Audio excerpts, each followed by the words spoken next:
Business के point of view से बात करते हैं तो inclusivity it works for your benefit.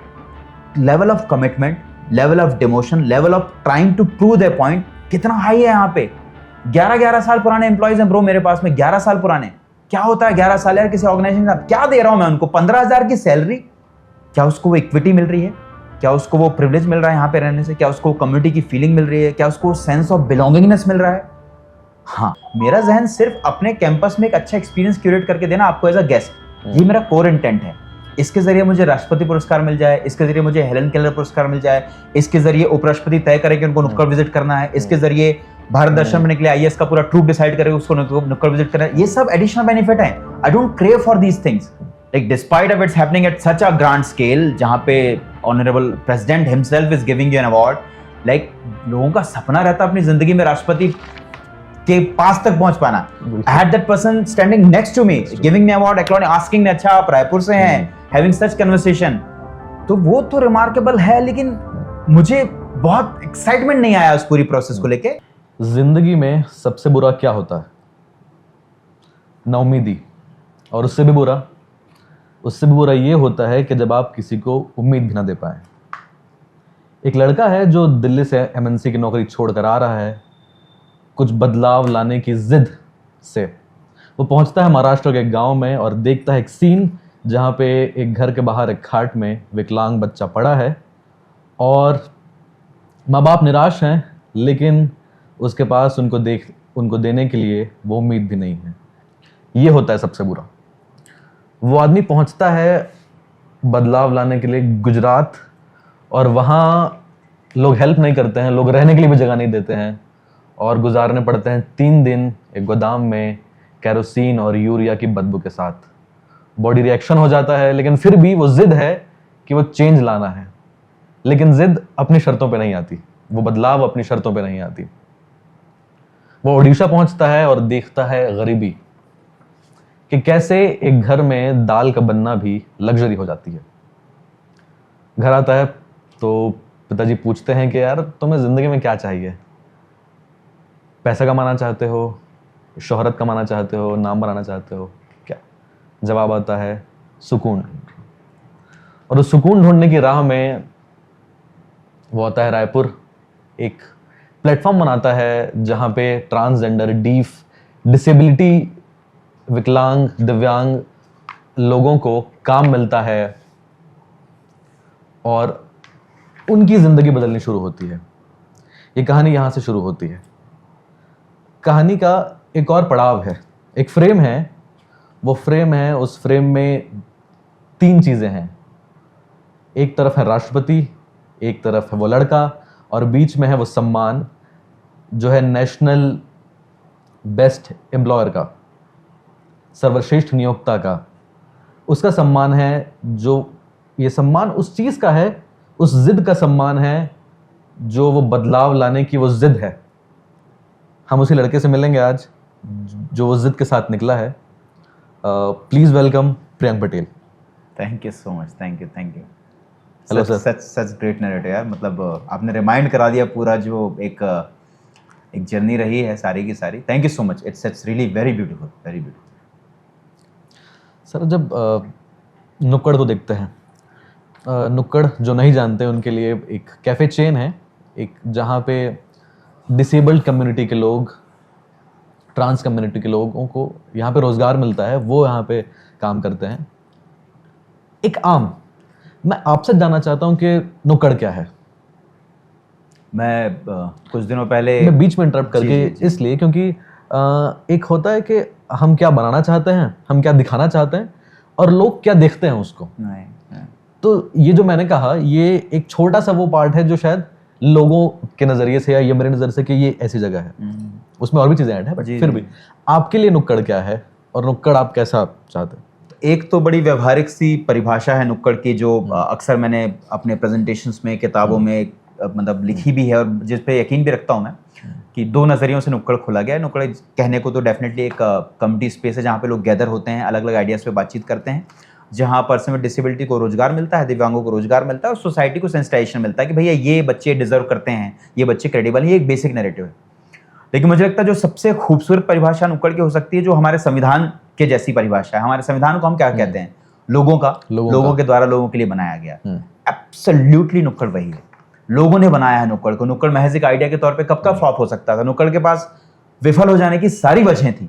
मतलब ऐसा क्या ही फितूरी कर ले रहे थे आप लोगों को डिस्कंफर्ट दे रहे थे यार। आप लोगों से जूते उतरवाते थे, अंदर जमीन पे बिठलवाते थे, उनसे उनका ऑर्डर खुद ही लिखवाते थे, और पानी का ग्लास मांगने के लिए स्ट्रगल करवाते थे कि यार ये तो सुनते बोलते नहीं है।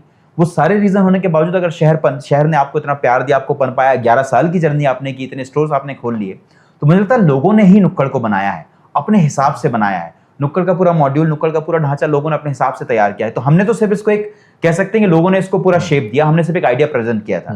तो हमेशा से मैं नुक्कड़ की परिभाषा आज बड़े कॉन्फिडेंस से कह पाता हूं कि जिस तरीके से लोगों ने इसको चाहा उस तरीके से नुक्कड़ को लोगों ने बनाया हुआ है, तो वो जगह उस तरीके से थ्राइव हो पाई। अदरवाइज तो बड़ी बेसिक सी डेफिनेशन है कि एक कैफे चेन है जिसको हमने इस पर्पस से डिफाइन किया हुआ था कि पर्सन विद डिसेबिलिटी की क्रेडिबिलिटी और पोटेंशियल को लोग समझ पाएं। वो जब यहाँ पे आए तो उनको इनकी अक्षमताएं नहीं, इनका कैलिबर दिख पाए, और वो बड़े कंफर्टिंग एनवायरनमेंट में हो पाए जहाँ पे लोगों को आने का बार बार मन करे। जैसा कि आपने बताया, आपने जब सारी बातें की, इसमें सबसे ज़्यादा जिस पे अतिरिक्त जोर गया वो गया लोगों पे। अभी भी जो नुक्कड़ है यहाँ पे, ये सिर्फ एक रेस्टोरेंट नहीं है जहाँ पे लोग खाने पीने के लिए आए, एक कम्युनिटी स्पेस है, आर्टिस्ट लोगों के लिए जन्नत है। इस पूरे दौरान में और आपकी लाइफ में आप लोगों के बारे में क्या सोचते हैं, और लोग आपकी ज़िंदगी में क्या मायने रखते हैं अदर देन योर फैमिली? लोग, जो आपने कहा संविधान, मेरे लिए तो मुझे लगता है कि थोड़ी चीज़ें बदल गई हैं यार, क्योंकि मैं अगर जब बात कर रहा हूँ आपसे, तो मैं लगभग एक डिकेड के एक्सपीरियंस के साथ में बात कर रहा हूँ। शुरू से ही मैं पीपल ड्रिवन रहा हूँ। मुझे, क्योंकि मैंने अपने पुराने तजुर्बे में भी जहाँ पे मैंने काम भी किया था, वहाँ पे भी मेरा अक्सर लोगों से सामना होता था, उनके साथ बैठ के हम चीज़ों पे बात करते थे। या नुक्कड़ की शुरुआत के पहले के भी मेरे सारे एक्सपीरियंस यही रहे थे कि किसी भी समस्या का हल लोगों के जरिए आया था। हमने कभी out of the box solution को नहीं दिया कि मैं जानता हूँ, मेरी तरफ सोल्यूशन ले लो। तो अब लेकिन वक्त के साथ साथ मुझे लगता है कि थोड़ा सा मैं अपने आप को थोड़ा एक डिटैच्ड उसमें रखता हूँ, कि मैं थोड़ा सा स्पेस लेके चलता हूँ। पहले मैं बहुत पीपल प्लीजिंग, बहुत अवेलेबल, बहुत हमेशा मौजूद रहने वाला, कि भाई नहीं, सब चीज़ों में हम रहेंगे, हम मिलके काम करेंगे। तो मेरे हमारे एक सीनियर भी हैं जो इस बारे में अक्सर बोलते रहते हैं कि जब भी मैं कहूँ तो तुम हम समझना। तो मुझे लगता है कि ये डेफिनेशन नुक्कड़ के साथ भी काम करती है, मेरे साथ भी काम करती है, कि मैं अकेला कुछ भी नहीं हूँ। मेरे साथ मेरे हर कदम पे हमेशा से लोग रहे हैं, हमेशा से अच्छे बेहतर लोगों ने सराहा है, संभाला है, सपोर्ट किया है। ये इस खूबसूरत एम्बियंस को आप देख रहे थे, उसमें भी वो सपोर्टिव लोग जुड़े हुए हैं, जो पेड काम करके या पैसे के जरिए काम करने वाले लोग नहीं हैं। जितने भी लोग नुक्कड़ के साथ काम करते हैं, जुड़े हुए हैं, सबने किसी पैसे के लिए इसको काम को नहीं किया, एक नेक नियत से, इरादे के साथ इससे जुड़ के लोगों ने काम किया। तो मुझे लगता है कि मैं तो अभी भी इंडेट हूँ, कृतज्ञ मानता हूँ अपने आप को, और अपने आप को अभी भी ग्रेटिट्यूड में लेके चलता हूँ कि लोगों ने सच में, कभी कभी तो समझ में भी नहीं आता कि क्यों अगर कोई प्यार करता है इतना इस आइडिया को, या मुझे भी कोई इतना प्यार देता है तो किन वजहों से देता है। क्या मैं सिर्फ मैं हूँ करके, सिर्फ एग्जिस्टेंस के लिए मेरे, कि मैं मैटर करता हूँ उनके लिए? तो ये तो यार मुझे भी मेरा भी सवाल है कि मैं खुद भी जानना चाहता हूँ इसके जवाब। लेकिन मेरे लिए तो लोग बहुत मैटर करते हैं। मतलब मैं अकेला रहने वाला इंसान नहीं हूँ। मुझे अगर आप कह दें कि क्या आप एक पूरा दिन चुप रह सकते हैं, मैं शायद उससे बेहतर मरना पसंद करूंगा। मेरे लिए चुप रह पाना है, लोगों के बिना रह पाना असंभव है। सोशल एनिमल जो डेफिनेशन है इंसान की, वो मेरे लिए तो बहुत मैटर करती है। मैं चाहता हूँ लोगों के बीच में हमेशा रहना। मेरा अगला सवाल था, लेकिन वो पिछले सवाल से बहुत जुड़ा हुआ है, जो आपके आंसर से। ये था कि 4 आउटलेट हैं अभी, और 300 से ज़्यादा लोगों ने अब तक को यहाँ से वो प्लेटफॉर्म मिला है काम करने का, है ना। और मुझे आपकी ही वो लाइन याद आ रही है कि आपने अपने एक बात में कहा था कि खाली पेट क्रांति नहीं होती है, और उस खाली पेट क्रांति नहीं होती है उसमें आपने एक शुरू किया था जज्बा द पैशन, जिसमें आप शहीदों के जो घर हैं वहाँ से आप कहानियाँ लेते थे और लोगों को वो करते थे। वो सवाल मैंने वहाँ से इसलिए गया क्योंकि सवाल ये था कि 4 outlet, 300 plus employees, business scale, इसमें प्रॉफिट और कोर वैल्यूज़ बैलेंस कैसे होते हैं? क्योंकि, और ये सवाल वहां से आ रहा है क्योंकि वो आपने शुरू किया, बट वो सस्टेन नहीं कर पाया। So how this will sustain? देखो, सस्टेनेंस की आप बात करते तो सस्टेनेबल तो ये आइडिया है। आप प्रॉफिट मेकिंग की बात करेंगे तो उस प्रॉफिट मेकिंग वाले पे मुझे लगता है कि हमको रीथिंक करने की जरूरत पड़ जाएगी, क्योंकि इसी आइडिया को प्रमोट किया जा रहा है, यही प्रूव करने की कोशिश नुक्कड़ कर रहा है कि अक्सर नहीं तो लोग ये बोलेंगे कि अरे यार पीडब्ल्यूडी को हायर तो कर लिया लेकिन देखो ना फिर प्रॉफिट नहीं बना पा रहा करके, चीजें चल नहीं पा रही करके। तो मुझे लगता है कि सब चीजों को छोड़ के अगर आप सिर्फ ये देखें कि 11 साल से एक आइडिया एग्जिस्ट कर रहा है, हम लोग लॉस मेकिंग रहेंगे तो नहीं करेंगे ना, कब तक कर पाएंगे इन चीजों को, अपनी जेब से पैसे फूंक के तो कोई चीज को कर नहीं पाएगा। आइडिया एग्जिस्ट करता है, आइडिया सफलतापूर्वक अपने आप को चला पा रहा है, ये इस बात का बहुत बड़ा एक जीता जागता एग्जांपल है कि चीजें काम कर रही हैं, चीजें फेवरफुल काम कर रही हैं। प्रॉफिट मेकिंग इसलिए क्योंकि हमारा प्रोडक्ट कभी भी हमारे पर्सन में डिसेबिलिटी नहीं रहे, हमने कभी भी इनको दिखा के कस्टमर गेन नहीं किए हैं कि आप इसलिए नुक्कड़ आइए क्योंकि देखो ना यहाँ पे पीडब्ल्यूडी काम करते हैं, ट्रांसजेंडर काम। डेफिनेटली मेरा एक सवाल यही था कि वो देखने के लिए आदमी एक बार आ सकता है, बट बार बार आने के लिए नहीं आएगा। हाँ, वो क्रेविंग तो आपको जनरेट करनी पड़ेगी। मुझे लगता है उस पर बहुत भरसक काम हम लोगों ने किया हुआ। मुझे आज भी वो इंसिडेंट याद है कि मुझे लगता है शुरुआती जब नुक्कड़ की हमने शुरुआत की थी, मैं अभी भी याद करता हूँ, जब मैं पहली बार रायपुर शहर में आया था तो एक मैंने बड़ा 30 पेज का बिजनेस प्लान बनाया था जिसमें कई सारे एलिमेंट्स मैंने डाल के रखे हुए थे कि कैसे एक बिजनेस थ्राइव करता है। उसमें फ्यूचर प्रोजेक्शन था नुक्कड़ का, स्वॉट एनालिसिस था कि स्ट्रेंथ क्या है नुक्कड़ की, वीकनेस क्या, कंपटीशन हमारे कौन कौन है, ब्लूप्रिंट था पूरा का पूरा। उसमें बड़ा कॉन्फिडेंशियल लिख के फिर मैं पिच किया करता था बैंक्स के पास में जाके। तो उसमें एक जो चीज जो सबसे कम मेंशन थी वो था पर्सन विद डिसेबिलिटी का जिक्र। वो बहुत एक लाइन में बस मेंशन है कि हाँ जो हमारी टीम रहेगी वो पर्सन विद डिसेबिलिटी की रहेगी। बाकी पूरा का पूरा फोकस इस बारे में था कि क्यों ये आइडिया मैटर करता है, इस आइडिया में क्या क्या अच्छे एलिमेंट्स हैं, वेराइटीज ऑफ टी जो हम लोग सर्व करने वाले हैं, जिस एम्बियंस हम इसको ऑफर करेंगे, जो कम्युनिटी इवेंट्स हम लोग यहाँ पे करेंगे। तो नैरेटिव हमेशा से ये था कि एक आइडिया को थ्राइव कैसे करना है। पर्सन विद डिसेबिलिटी इसकी एक इंटीग्रेटेड टीम है जो इसको रन करने में मदद करती है। हम ना तो उनको शोकेस करने के लिए यहाँ पे बैठे हैं कि उनको देख के आप लोग चलाइए। और मुझे लगता है लेकिन इस टीम का होना या पीडब्ल्यूडीज का हमारे साथ में काम करना, मार्जिनलाइज्ड यंग एडल्ट्स का हमारे साथ में काम करना पूरे आइडिया को नई किस्म की एनर्जी देता है। जो पॉजिटिविटी आप महसूस करते हैं ना किसी भी किस्म की, अगर आप क्योंकि नुक्कड़ के गेस्ट भी हैं, आप पहले भी नुक्कड़ आ चुके हैं, एज अ गेस्ट जब आप नुक्कड़ में आते हैं, जिस वार्मथ को मैं यहाँ पे क्लेम कर रहा हूँ, यहाँ बैठा है अपने एम्बियंस में, इस बात को क्लेम कर रहा हूँ कि जो वार्मथ आप महसूस करते हैं, क्या आपने वो सेंस की है, वो पॉजिटिविटी आपने सेंस की है। अगर आपने वो सेंस की हुई तो उसका पूरा का पूरा क्रेडिट इस कम्युनिटी, उस टीम को जाता है। ये ट्रेंड नहीं है, ये इसका कोई वर्क कल्चर हमने नहीं बनाया, हमने इसको बूस्ट नहीं किया कि आपको इस तरीके से एनवायरनमेंट सेट करके रखना है।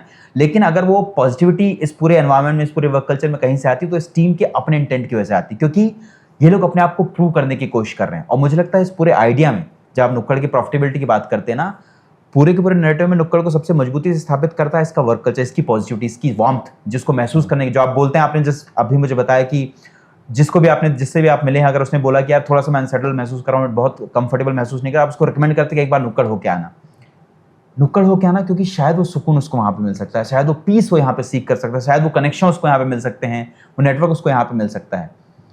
ये भरोसा जो आपके अंदर नुक्कड़ के ब्रांड को लेके है, यही तो इसका सबसे बड़ा सफलता का सूचक है यार, यही तो इसका इंडिकेशन है कि कैसे प्रूव हो चुका है। प्रॉफिट मेकिंग की बात करेंगे तो कोटेशन, अगर नंबर वाइज, अगर जो दुनिया सुनना चाहती है जिन नंबर्स पे बात करती है, कलेक्टिवली तकरीबन मुझे लगता है कि लगभग 1-1.5 करोड़ का टर्नओवर हम लोग कोट कर देते हैं इसमें। नंबर वाइज आप बात करेंगे मुझे लगता है कि लगभग हम लोगों ने अब तक सैलरी जिस तरीके से 2-2.5 करोड़ की तो सैलरी बटी होगी अब तक के इतने सालों में कलेक्टिवली जितनी बात, तो नंबर बहुत बड़े नंबर नहीं है। ये नंबर इतने अपीलिंग नहीं है कि इसकी वजह से लोग नुक्कड़ की फ्रेंचाइजी को या किसी चीज से ले लेंगे। लेकिन जब एक मॉडल अपने इंटेंट की वजह से भी जाना जाए, जब एक मॉडल अपने प्रूफ ऑफ कॉन्सेप्ट की वजह से भी जाना जाए, जब एक मॉडल इसलिए भी जाना जाए कि ये एक सफल चलने वाला विथ इंटेंटफुल आइडिया है, कि इसमें इंटेंट भी है और सफलता की गुंजाइश भी, तब मुझे लगता है कि अपने आप को पूरे कॉन्सेप्ट के तौर पे प्रूव कर पाता नुक्कड़। सिर्फ प्रॉफिट मेकिंग वेंचर नहीं है, सिर्फ सोशल ड्रिवन मॉडल नहीं है, ये बैलेंस ऑफ बोथ है जिसको मेंटेन करना एक स्ट्रगल है बहुत। एक मैं कहता हूं कि जब आप एक सोशल एंटरप्राइज रन करते हैं जैसा कि नुक्कड़ है, तो आप एक बहुत शार्प एज पे चलते हैं, जहां पे आप थोड़ा भी ज्यादा करेंगे तो हो सकता है आप एकदम से कमर्शियल वेंचर के तौर पे प्रमोट हो जाएंगे, अरे यार ये तो इनको दिखा के पैसा कमाने की कोशिश कर रहा है। थोड़ा सा भी आप लेफ्ट जाते तो आप बोलेंगे अरे ये पूरा सोशल हो गया यार, वहां जाओ तो ढंग से कोई बातचीत नहीं हो पाती, कम्युनिकेशन नहीं हो पाता, रद्दी टाइप का मामला हो गया है। इसको बैलेंस करना ना डेली का हसल है, हर दिन आपको एफर्ट डालने पड़ेंगे, हर दिन आपको मेंटेन करनी पड़ेगी वो एंटिटी की, लगे कि नहीं भाई आप बैलेंस करके चल पा रहे हैं। इसलिए सोशल एंटरप्राइज का स्ट्रगल किसी भी एंटरप्राइज के स्ट्रगल से डबल हो जाता है। How you do it? How I do it, पता नहीं, मुझे तो लगता है कि चूंकि हम लोग अपने ना एथिक्स के साथ कॉम्प्रोमाइज नहीं करते हैं। 50 अपॉर्चुनिटीज मुझे लगता है नुक्कड़ ने सिर्फ इसलिए खो दी क्योंकि नुक्कड़ अपने एथिक्स के साथ कॉम्प्रोमाइज नहीं कर पाया। अपनी मोरल वैल्यूज को जस्टिफाई करने के चक्कर में हमने 50 चीजें छोड़ दी, कई चीजें हम लोग नहीं कर पाते। लेकिन मुझे पता है कि जो मेरी टीम यहाँ पे काम करती है वो सेल्समैन नहीं है, सेल्स वुमन नहीं है, वो आपको पिच नहीं करेंगे, वो ये नहीं बोलेंगे कि सर चाय के साथ बन मस्का का कॉम्बो ट्राई करेंगे क्या, ये नहीं करेंगे। वो आपकी टेबल पे डिलीवर करके चले जाएंगे विद अ हार्टफेल्ट स्माइल। क्या मैं उससे खुश हूँ? हाँ मैं उससे खुश हूँ। I don't push them for this. Business making idea से आप बात करेंगे तो ये तो यार ये तो मतलब अजीब टाइप की बात है, आप इसमें तो लॉस कर दे रहे होंगे, शायद हो जा रहा होगा, पर हमें तो वो नहीं आता। हमें तो अपने आप को ऐसे ही रन करना आता, हम इसी तरीके से रन कर रहे हैं और इत्तेफाक की बात है कि शायद अब तक चल पा रहे हैं इस वजह से। मुझे कोर बिजनेस ड्राइव करना नहीं आता, मैं अपने आप को कभी भी अच्छा बिजनेसमैन नहीं बोलता, मेरे पास वो बिजनेस एक्यूमेंट नहीं है। मतलब मेरे आसपास के जितने लोग मुझे जानते हैं शायद इसके लिए मुझे क्रिटिसाइज भी करते हैं कि यार तो इतना बड़ा अगर स्ट्रगल, इतना बड़ा एनवायरनमेंट अगर रन करता है तो जरूरी है ना लेकिन तो अच्छा प्रॉफिट भी बनाए। मैं शायद वैसा नहीं कर पाता हूँ, मुझे शायद वो तरीके नहीं पता। लेकिन डेली शाम को जब मैं यहाँ से घर जाता हूँ ना, I go with peace in mind. मैं वो एहसास के साथ जाता हूँ कि यार मैंने आज का दिन ना अकम्प्लिश किया हुआ है, आज के दिन में मेरा ये हासिल है। और आपको पता है, जब आपने शुरू में कहानी कही कि मेरे डैड से जब मेरा सवाल जवाब हुआ था, the only thing I was seeking, the only thing I am seeking now and only thing I will seek in the future is the accomplishment, is the peace that I seek. और मुझे लगता है कि यहाँ से नुक्कड़ को gate पे ताला लगाने के बाद जब मैं घर जाऊँ, उस पीस के साथ घर जाऊँ, मेरे जहन में ये बस ना हो कि हाँ चलो आज मेरे पास 5 लाख का प्रॉफिट हो गया। वो भी होना चाहिए, इंटेंट वो नहीं है। उस इंटेंट से काम करने के लिए मुझे लगता है कि चीज़ों में बहुत रद्दोबदल करना पड़ जाए मुझे, जिसके लिए मेरा जहन मुझे अलाउ ना करे, जिसके लिए मैं शायद अपनी वैल्यूज़ के साथ वैसा कॉम्प्रोमाइज़ ना कर पाऊँ। तो अभी मुझे लगता है कि शायद एक बहुत फाइन ट्यून बैलेंस हमने बना के रखा हुआ है, जहाँ पे हम एथिक्स और वैल्यूज़ को भी इक्वली रख के चलते हैं जितना हम बिजनेस को लेके चलते हैं। आपको बिजनेस में कोई कॉम्प्रोमाइज़ महसूस नहीं होगा। Degraded food quality, degraded service, unhygienic environment, ये नहीं है। नुक्कड़ इन सब में अपने आप को टॉप नॉच रखने की कोशिश करता है, लेकिन without compromising on the value of integrity, on the value of inclusiveness. वो बैलेंस करना हमारा नियत, मतलब वो हमारी नियत है, वो हमारा इंटेंट है, उसी से हम काम करते हैं, वही हमारी पूरी कोशिश है। और मैं ही नहीं, मतलब मुझे लगता है मेरी पूरी टीम उसमें काम करती है, तभी हम शायद ये हासिल कर पा रहे हैं। मैं क्यों किसी पॉडकास्ट का हिस्सा बनना चाहता हूँ, या क्यों लगता है कि मैं, why do I participate in such conversations? मुझे लगता है कि मुझे रिफ्लेक्ट करने का मौका मिलता है अपनी जर्नी पे, ओवरऑल इन 10 सालों की जर्नी में, कि जहाँ तक मैं आया हूँ, जहाँ से मैंने शुरुआत की है।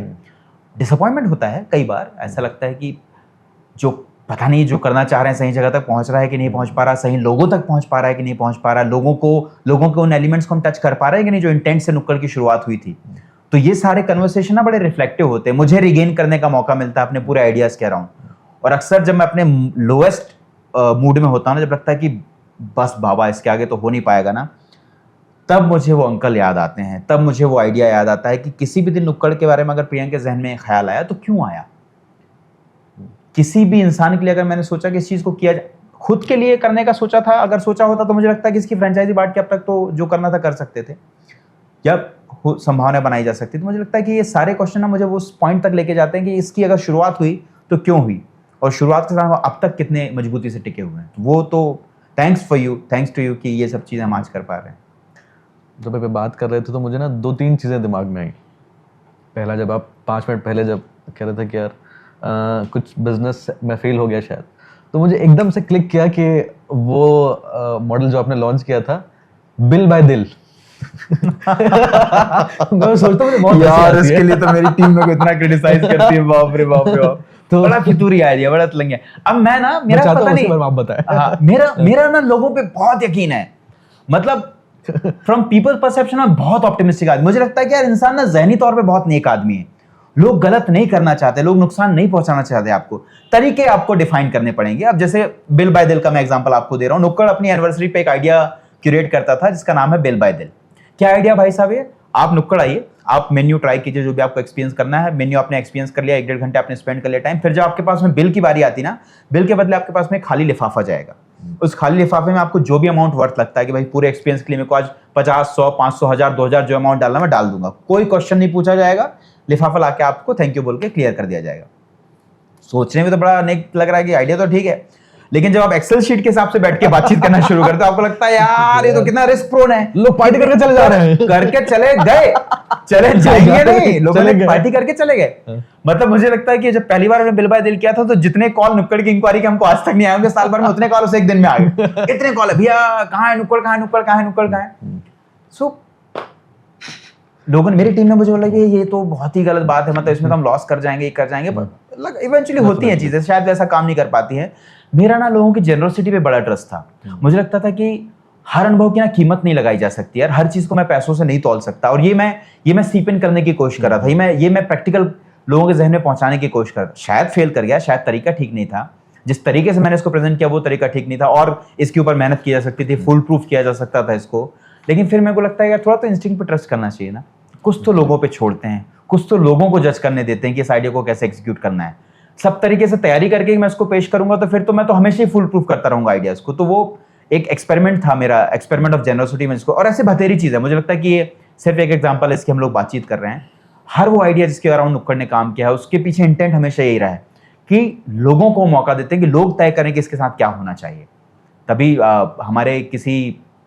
हमारे किसी कॉन्सेप्ट के साथ भी लगा कि शायद ये उतना अच्छे से काम नहीं कर रहा है, despite of us putting our best efforts, अगर उस तरीके से काम नहीं कर रहा। तो मैंने अपनी टीम को ये समझाया था कि देखो, अगर आपको लगता है आपने अपनी पूरी मेहनत कर ली, अगर आपको लगता है कि आपने जो ऑफर करना था अपनी तरफ से बेस्ट ऑफर किया, उसके बावजूद अगर आपको लग रहा है कि रिस्पॉन्स आपकी पसंद का नहीं आ रहा ना, तो ये मान के चलो कि शायद शहर को भी उस चीज़ की जरूरत नहीं है, शायद लोग आपके आइडिया को उस तरीके से नहीं समझ पाए। आपने अपनी तरफ से पूरा प्रयास कर लिया, आपको जहां जहां कमी लगती है आप प्रयास करिए, और वही कर सकते हैं हम लोग। मुझे लगता है कि अपनी तरफ से बेस्ट देने की कोशिश आप कर सकते हो, बट जरूरी नहीं कि हर चीज हमेशा काम करे। एरोम शर्मिला का एग्जाम्पल हमारे पास में है यार, मणिपुर की, जो 16 साल तक फास्ट रन टू डेथ करती रही ताकि वहां से अप्सपा हटा दिया जाए। अप्सपा के अराउंड तो बातचीत होती रही, लोग उसको मोटिवेट करते, आयरन लेडी ऑफ मणिपुर बोल के लोग उसको सेलिब्रेट करते रहे। चुनाव लड़ी वो, 92 वोट मिले उसको। जो लोग उसको जिंदाबाद के नारे लगाते थे 92 वोट देते हैं। तो जो आपका नैरेटिव जरूरी नहीं कि सबका नैरेटिव है, सबके लिए आइडिया मैटर नहीं करता, हो सकता है सबके लिए बिल बाय दिल उस तरीके से क्लिक ना कर जाए, पर आप प्रयास करो ना। एरोम अल्टीमेटली चुनाव लड़ी ना, एहसास हुआ, एहसास हो के मतलब एक्सपीरियंस ही तो होता है। जिंदगी दो ही चीजें तो सिखाती है, तजुर्बे सिखाएगी या आपको सीख दे के जाएगी कि भाई जो होना था हो गया करके। वो मुझे लगता है कि इस वजह से, क्योंकि ऐसे मोटिवेटेड एग्जांपल आसपास में रहते हैं, तो प्रयास तो करेंगे यार, आज तक करते हैं और अगले अब करते ही जाएंगे मुझे लगता है। तो क्या वो वैल्यू सिस्टम ही कारण रहा कि अब तक आपने, क्योंकि 11 साल काफ़ी समय होता है, अब तक अपने फ्रेंचाइजी मॉडल पे आप नहीं गए, या प्लान है उसका? फ्रेंचाइजीज का प्लान है यार, थोड़ा सा मुझे लगता है कि हम अपने ढांचे को जो हम देखते हैं, जिस तरीके का हमारा पूरा इकोसिस्टम बना हुआ है, उसमें हमको हमेशा कुछ लूप होल्स देखते हैं कि इनको और टाइटन किया जाए, इनको और मजबूत किया जाए, कुछ एसओपीज बनाई जाए, कुछ ईआरपीज डेवलप की जाए, जो कि टेक्निकल टर्म्स हैं हॉस्पिटैलिटी इंडस्ट्री के हिसाब से। उनमें हम अपने आप को हमेशा कच्चा मानते हैं, और मुझे लगता है कि हम नहीं चाहते थे कि एक लीक या थोड़ा सा कमजोर मॉडल किसी को फ्रेंचाइजी के तौर पे सौंप दिया जाए, और वो इंसान आपसे इसलिए जुड़ रहा है कि वो आपके से बिजनेस इंटेंट को समझ रहा है। क्योंकि नुक्कड़ में मुझे लगता है कि बिजनेस तो एक इंटीग्रेटेड मॉडल है ही, लेकिन जो बड़ा पहलू है इसका, वो है इसका इंक्लूसिविटी, जिसके अराउंड हम पूरा नैरेटिव सेट करने की कोशिश कर रहे हैं। आपने एक फ्रेंचाइजी के तौर पे अगर नुक्कड़ की फ्रेंचाइजी ले ली, लेकिन आपके इंटेंट में अगर सिर्फ बिजनेस था, तो आप बुरी तरीके से हारेंगे और हम भी उस पर हारा हुआ महसूस करेंगे। तो वो एक फुल प्रूफ मॉडल बनाने की, कभी क्योंकि उस जहन में पहले तो ये था कि पहले इस मॉडल को प्रूव कर सके। अब लगता है कि एक डिकेड के बाद में एक आइडिया प्रूव हो चुका है कि ये चीजें काम करती हैं। दिस इज पॉसिबल का नुक्कड़ का हमेशा से नैरेटिव रहा कि आपने देखा कि ये चीजें काम कर जाती हैं। अब मुझे लगता है कि आने वाले 1-2 सालों में हम जरूर इस मॉडल को और फाइन ट्यून करके, रिफाइन करके पेश करना चाहते हैं, जिसमें लाइक माइंडेड लोग, जो सच में इस तरीके के आइडिया से इंक्लाइंड हैं, जिनके इंटेंट पे है कि यार वो भी कुछ बेहतर करना चाहते हैं, उनके भी इंक्लाइंस में सोशल वेलफेयर या सोशल डेवलपमेंट या आइडिया ऑफ इंक्लूसिविटी मैटर करता है, उनके साथ हम जरूर इसको स्किल अप करना चाहेंगे, उनके साथ हम इसको जरूर शेयर करना चाहेंगे। तो तब, अब पहले तो नहीं था, पहले कमजोरियां भी थी, तैयारी भी, अभी हम लोग काम कर रहे हैं, उनको और इम्प्रोवाइज करने की कोशिश कर रहे हैं। और जिस भी दिन मान लीजिए आने वाले वक्त में हमको लगा कि हम इतने तैयार हो चुके हैं, तब हम जरूर वैसे लाइक माइंडेड लोग ढूंढेंगे जिनके साथ स्कोर्स की, क्योंकि जरूरी है ना। 6.5 करोड़ डेफ हैं यार, लाखों ट्रांसजेंडर हैं, क्या कर लेगा अकेला प्रियंक पटेल, अकेला नुक्कड़ का मॉडल? दर्जनों लोग चाहिए, हजारों ऐसे मॉडल चाहिए जो एग्जीक्यूट होते जाएं। Around the globe there is not a single successful chain of cafe hospitality जिसमें पर्सन विद डिसेबिलिटी के आइडिया को उस तरीके से प्रमोट किया गया हो, अभी तक कोई नहीं है। तो पहला बनना हमेशा सबका क्लेम होना चाहिए। हम हो सकता है पहले बनने की दिशा में कभी प्रयास करें। आपको इंडिविजुअल रन करते हुए कैफे या ऐसे हॉस्टल इस तरीके के आइडियाज मिल जाएंगे जहां पे इंक्लूजन पे काम हो रहा है, लेकिन एक चेन ऑफ मॉडल सच नहीं, ऐसे नहीं है। लेमन ट्री इतना प्यारा रिमार्केबल आइडिया है, लेमन ट्री होटल्स का इतना प्यारा प्रूवन कॉन्सेप्ट है जो इस आइडिया पे काम करती हैं, बट अभी भी इतना लार्ज स्केल पे काम नहीं हो पाया है, जबकि नीड उतनी ही है। एम्प्लॉयबिलिटी बमुश्किल 1% लोगों को मिल पाता है, डिजर्विंग कितने सारे कैंडिडेट्स हैं। मेरे यहाँ ही कितने एप्लीकेशन आते हैं कि मैं बमुश्किल 20 को हायर कर पाऊंगा एक बार में, जबकि रिक्वायरमेंट कितनी ज्यादा है। तो मुझे लगता है स्केल अप करना तो डेफिनेटली हमारे ही फायदे की चीज है, हमारे आइडिया को प्रूव करने की चीज है, और उस दिशा में प्रयास हमारे जरूर हैं। हम लोग उस दिशा में प्रयास भी कर रहे हैं, लाइक माइंडेड पार्टनर्स भी ढूंढ रहे हैं, लाइक माइंडेड इन्वेस्टिंग मॉडल्स भी हम लोग तैयार ढूंढ रहे हैं जिसमें लोग इस आइडिया को और पुश कर सकें। जब ये बात कर रहे थे तो मैं पूछना चाहता हूँ कि why inclusive work culture like working with transgender, deaf and disabled people is important to you as a social entrepreneur, as a businessman? दो पहलू हो गए इस सवाल के। एक तो why it matters to me despite of me being an entrepreneur, me being a businessman. ये मेरे लिए ऐसे भी क्यों मैटर करता है, ये जरूरी है जानना, क्योंकि दो चीज़ें थी। एक तो मुझे लगता है कि जिस इमोशन से मैं ड्राइव होता हूँ वो कंपैशन एम्पैथी, मैंने आपको शुरू में भी बताया।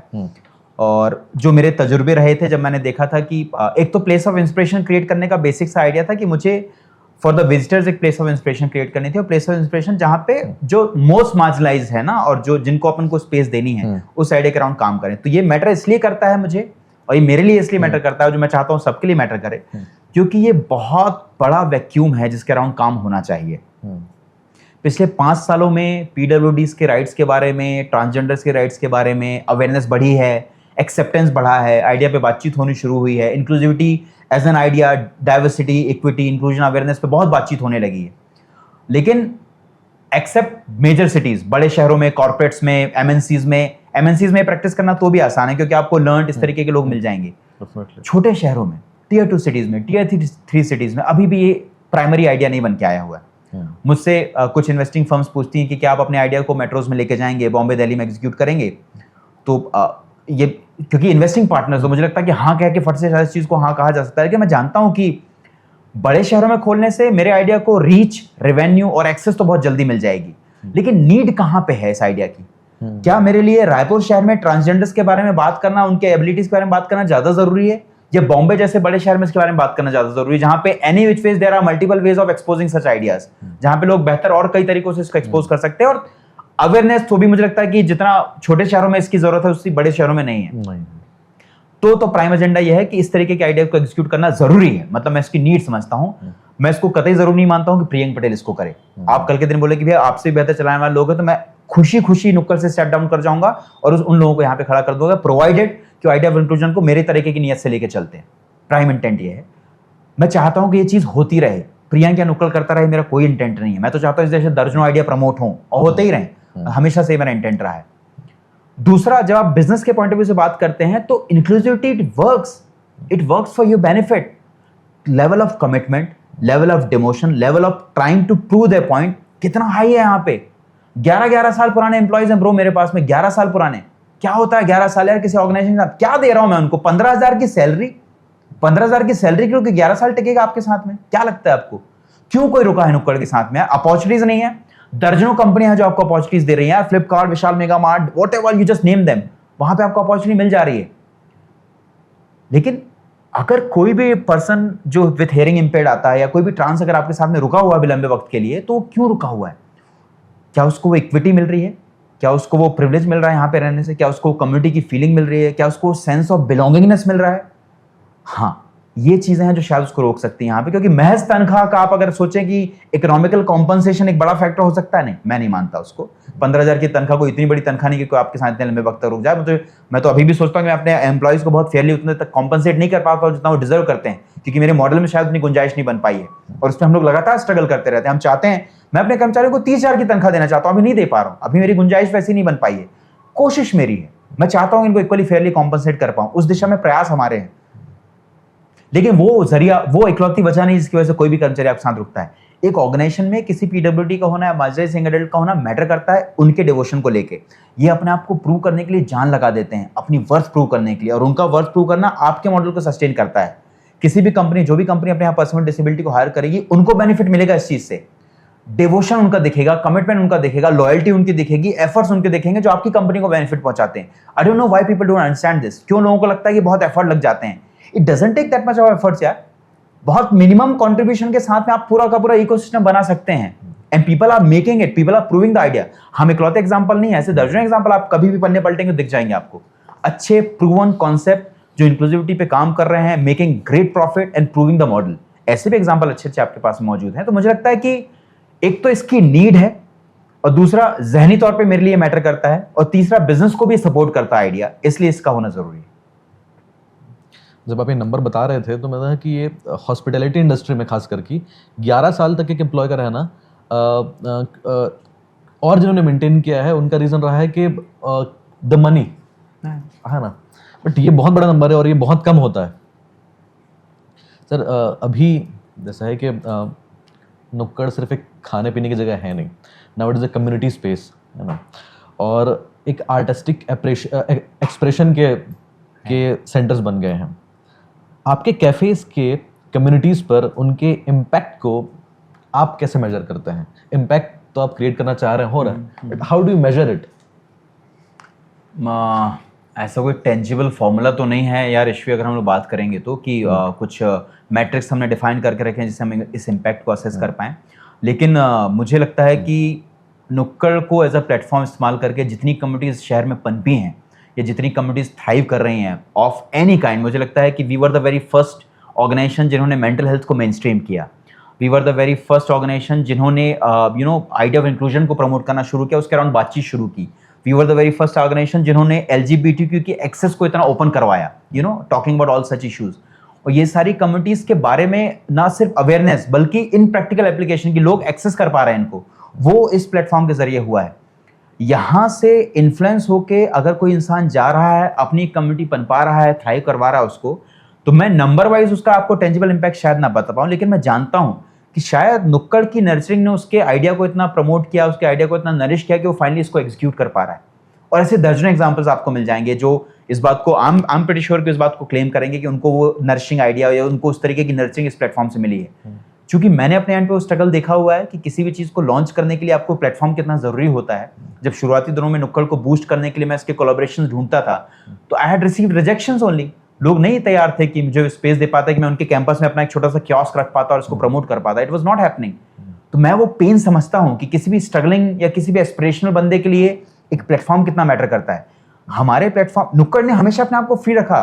आपको अपना आइडिया एग्जीक्यूट करना है, आपको अपने आइडिया का एक्सपेरिमेंट करना है, you come, you try it, the space is yours. तभी मैं इसको ओपन कम्युनिटी, एक कॉन्स्टिट्यूशनल वैल्यू की जब मैं बात करता हूँ, ये है सबकी जगह। लोग क्लेम करते हैं उनका अपना घर है यार, this is their second home, they try whatever they want to try. हमारी कोवर्किंग स्पेस हमने यहाँ पे बनाई, कोवर्किंग स्पेस का you know what is the biggest benefit? It's not 350 rupees का रेंटल चार्ज कर देना या इंटरनेट का एक्सेस दे देना, दैट्स नॉट दैट।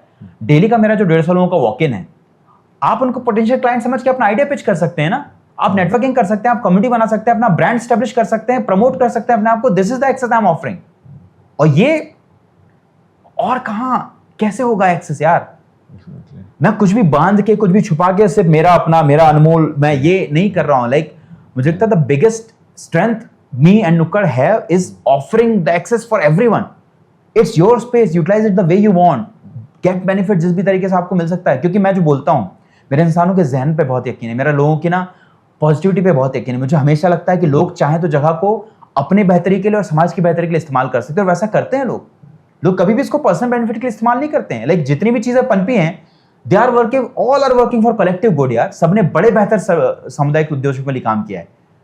वो लार्जर इम्पैक्ट तो क्रिएट हो रहा है। इट्स नॉट टेंजिबल, वो कभी टेंजिबली मुझे लगता है कि प्रूव करते भी नहीं बनेगा मुझसे। जब मैं बोलता हूँ कि नुक्कड़ में आज तक विजिट किया, अगर 6 लाख लोगों में से 6,000 लोग भी ट्रांसफॉर्म हुए हैं, तो ये सिर्फ मैं क्लेम कर रहा हूँ, I don't have a number for that. मैं प्रूव नहीं कर सकता हूँ उसके, पर मेरा यकीन है, मुझे उम्मीद है कि ऐसा हुआ होगा।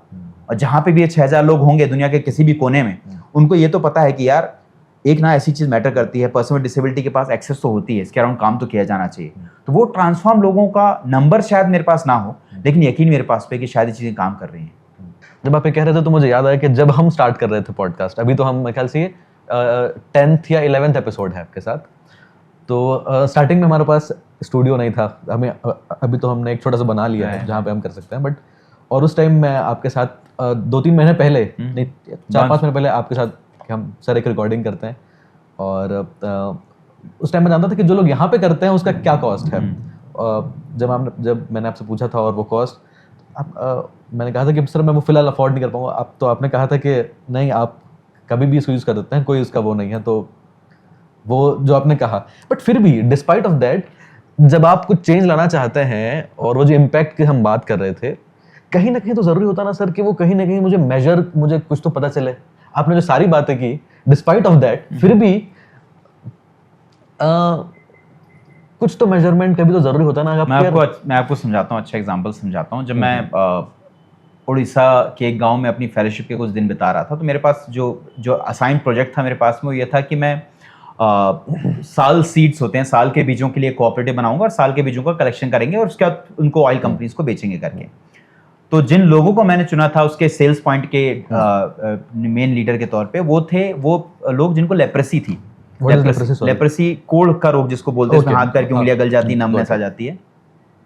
उड़ीसा के एक गांव में ऑलरेडी उन लोगों के एक छोटा सा इलाका था जहां पे वो लोग रह रहे थे, क्योंकि एक्सेस जनरली उतनी हो नहीं पाती है और लेप्रेसी को हिंदुस्तान हमेशा से एक छुआछूत की बीमारी मानता रहा, तो उनसे ऑलरेडी वो डिटैचमेंट टाइप का था। तो मैंने उनको मेन स्ट्रीम करने के लिए कि आप लोग आइए, आप लोग हमारे मेन बायर्स बनेंगे, जहाँ पे सारे लोग आके आपको सामान बेचेंगे। अब बिकॉज आप बायर्स हैं तो अब मेरे पास भी चॉइस नहीं, मेरे को आपके पास बेचनी है, तो कम्युनिकेशन होगा, इंटरेक्शन होगा, बिना इस विचार के कि मैं इंक्लूसिविटी को प्रमोट कर रहा हूँ। जहन में एक चीज़ थी कि इसके साथ हम लोग काम करेंगे, क्योंकि मुझे उनके इंटेंट बड़े नेक लगे थे। वो जो लेप्रेसी पेशेंट थे जिनको उनको दे वर सीकिंग सम अपॉर्चुनिटी कि कहीं से वो अपने आप को प्रूव कर पाए। तो ये जो सीड्स होते हैं ना जो नुक्कड़ तक पहुंचने के थे, अब वहाँ पे जब सारा, क्योंकि बम्पर पैदावार हुई उस साल, तो बहुत मात्रा में लोगों ने माल बेचा अपना, तो ढेरों कलेक्शन हो गया वहाँ पे, बोरों में उनको रख के फिर हम लोगों ने असेंबल करके रखा हुआ था। फिर ट्रक बुलवाना पड़ा, ट्रक, ताकि ऑयल कंपनी तक चला जाए। ट्रक भी आ गया। अब जब ट्रक आ गया तो मैंने, चूंकि मार्जिन सारा आपस के लोगों का था, मैंने कहा यार ट्रक पे लोड करने का बोरों का ना, इसका अपन कॉस्ट नहीं करते हैं, अपन ऐसे अपने मिलके चढ़ा देते हैं, आपस के लोग मिलके चढ़ा देते हैं, क्योंकि जब बिक के जो मार्जिन आएगा तो मार्जिन फिर ज्यादा, अभी नहीं तो 1-1.5 रुपए इसमें खर्चा करेंगे तो अपने पास मार्जिन कम बचेगा। ये बड़ी नेक सी नियत थी। और मुझे लगा कम्युनिटी एफर्ट्स तो ये होते हैं, लोग आपस में मिलकर उसको कर लेंगे। हर जगह मैं व्यापार सोच से काम नहीं कर रहा था, लेकिन जो लोग वहां पे मौजूद थे, जो 3-4 और लोग या 5 लोग जो अलग से वहां पे थे, जो उनका कहना था नहीं आप तो हमको हर लोड का 1 रुपया 1.5 रुपया देंगे तब हम लोग चढ़ाएंगे।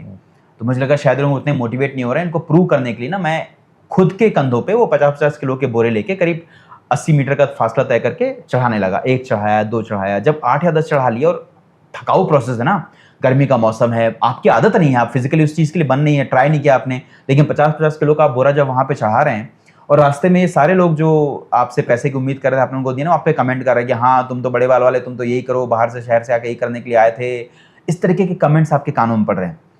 आप जानते हो आपका इंटेंट क्या है, आप ये जानते हो कि यार ये मतलब कमाल है, मतलब मैं तो इन्हीं के लिए कर रहा हूँ, मैं तो अपनी जेब में पैसे लेके जाने नहीं वाला हूँ, तो भी मेरे को इस तरीके का डिस्करेज कर रहे हैं करके। But I had teary eyes, मतलब मुझे बड़ा ऑकवर्ड लगा कि यार मैं why am I doing all of this, जब लोग इस तरीके से मेरे को रिएक्ट कर रहे हैं। तो बट इवेंचुअली वो प्रोसेस हुई, धीरे धीरे 2-3 लोगों ने सपोर्ट करके वो कंपाइल किया, ट्रक चला गया, शाम 7:30-8 बज गए।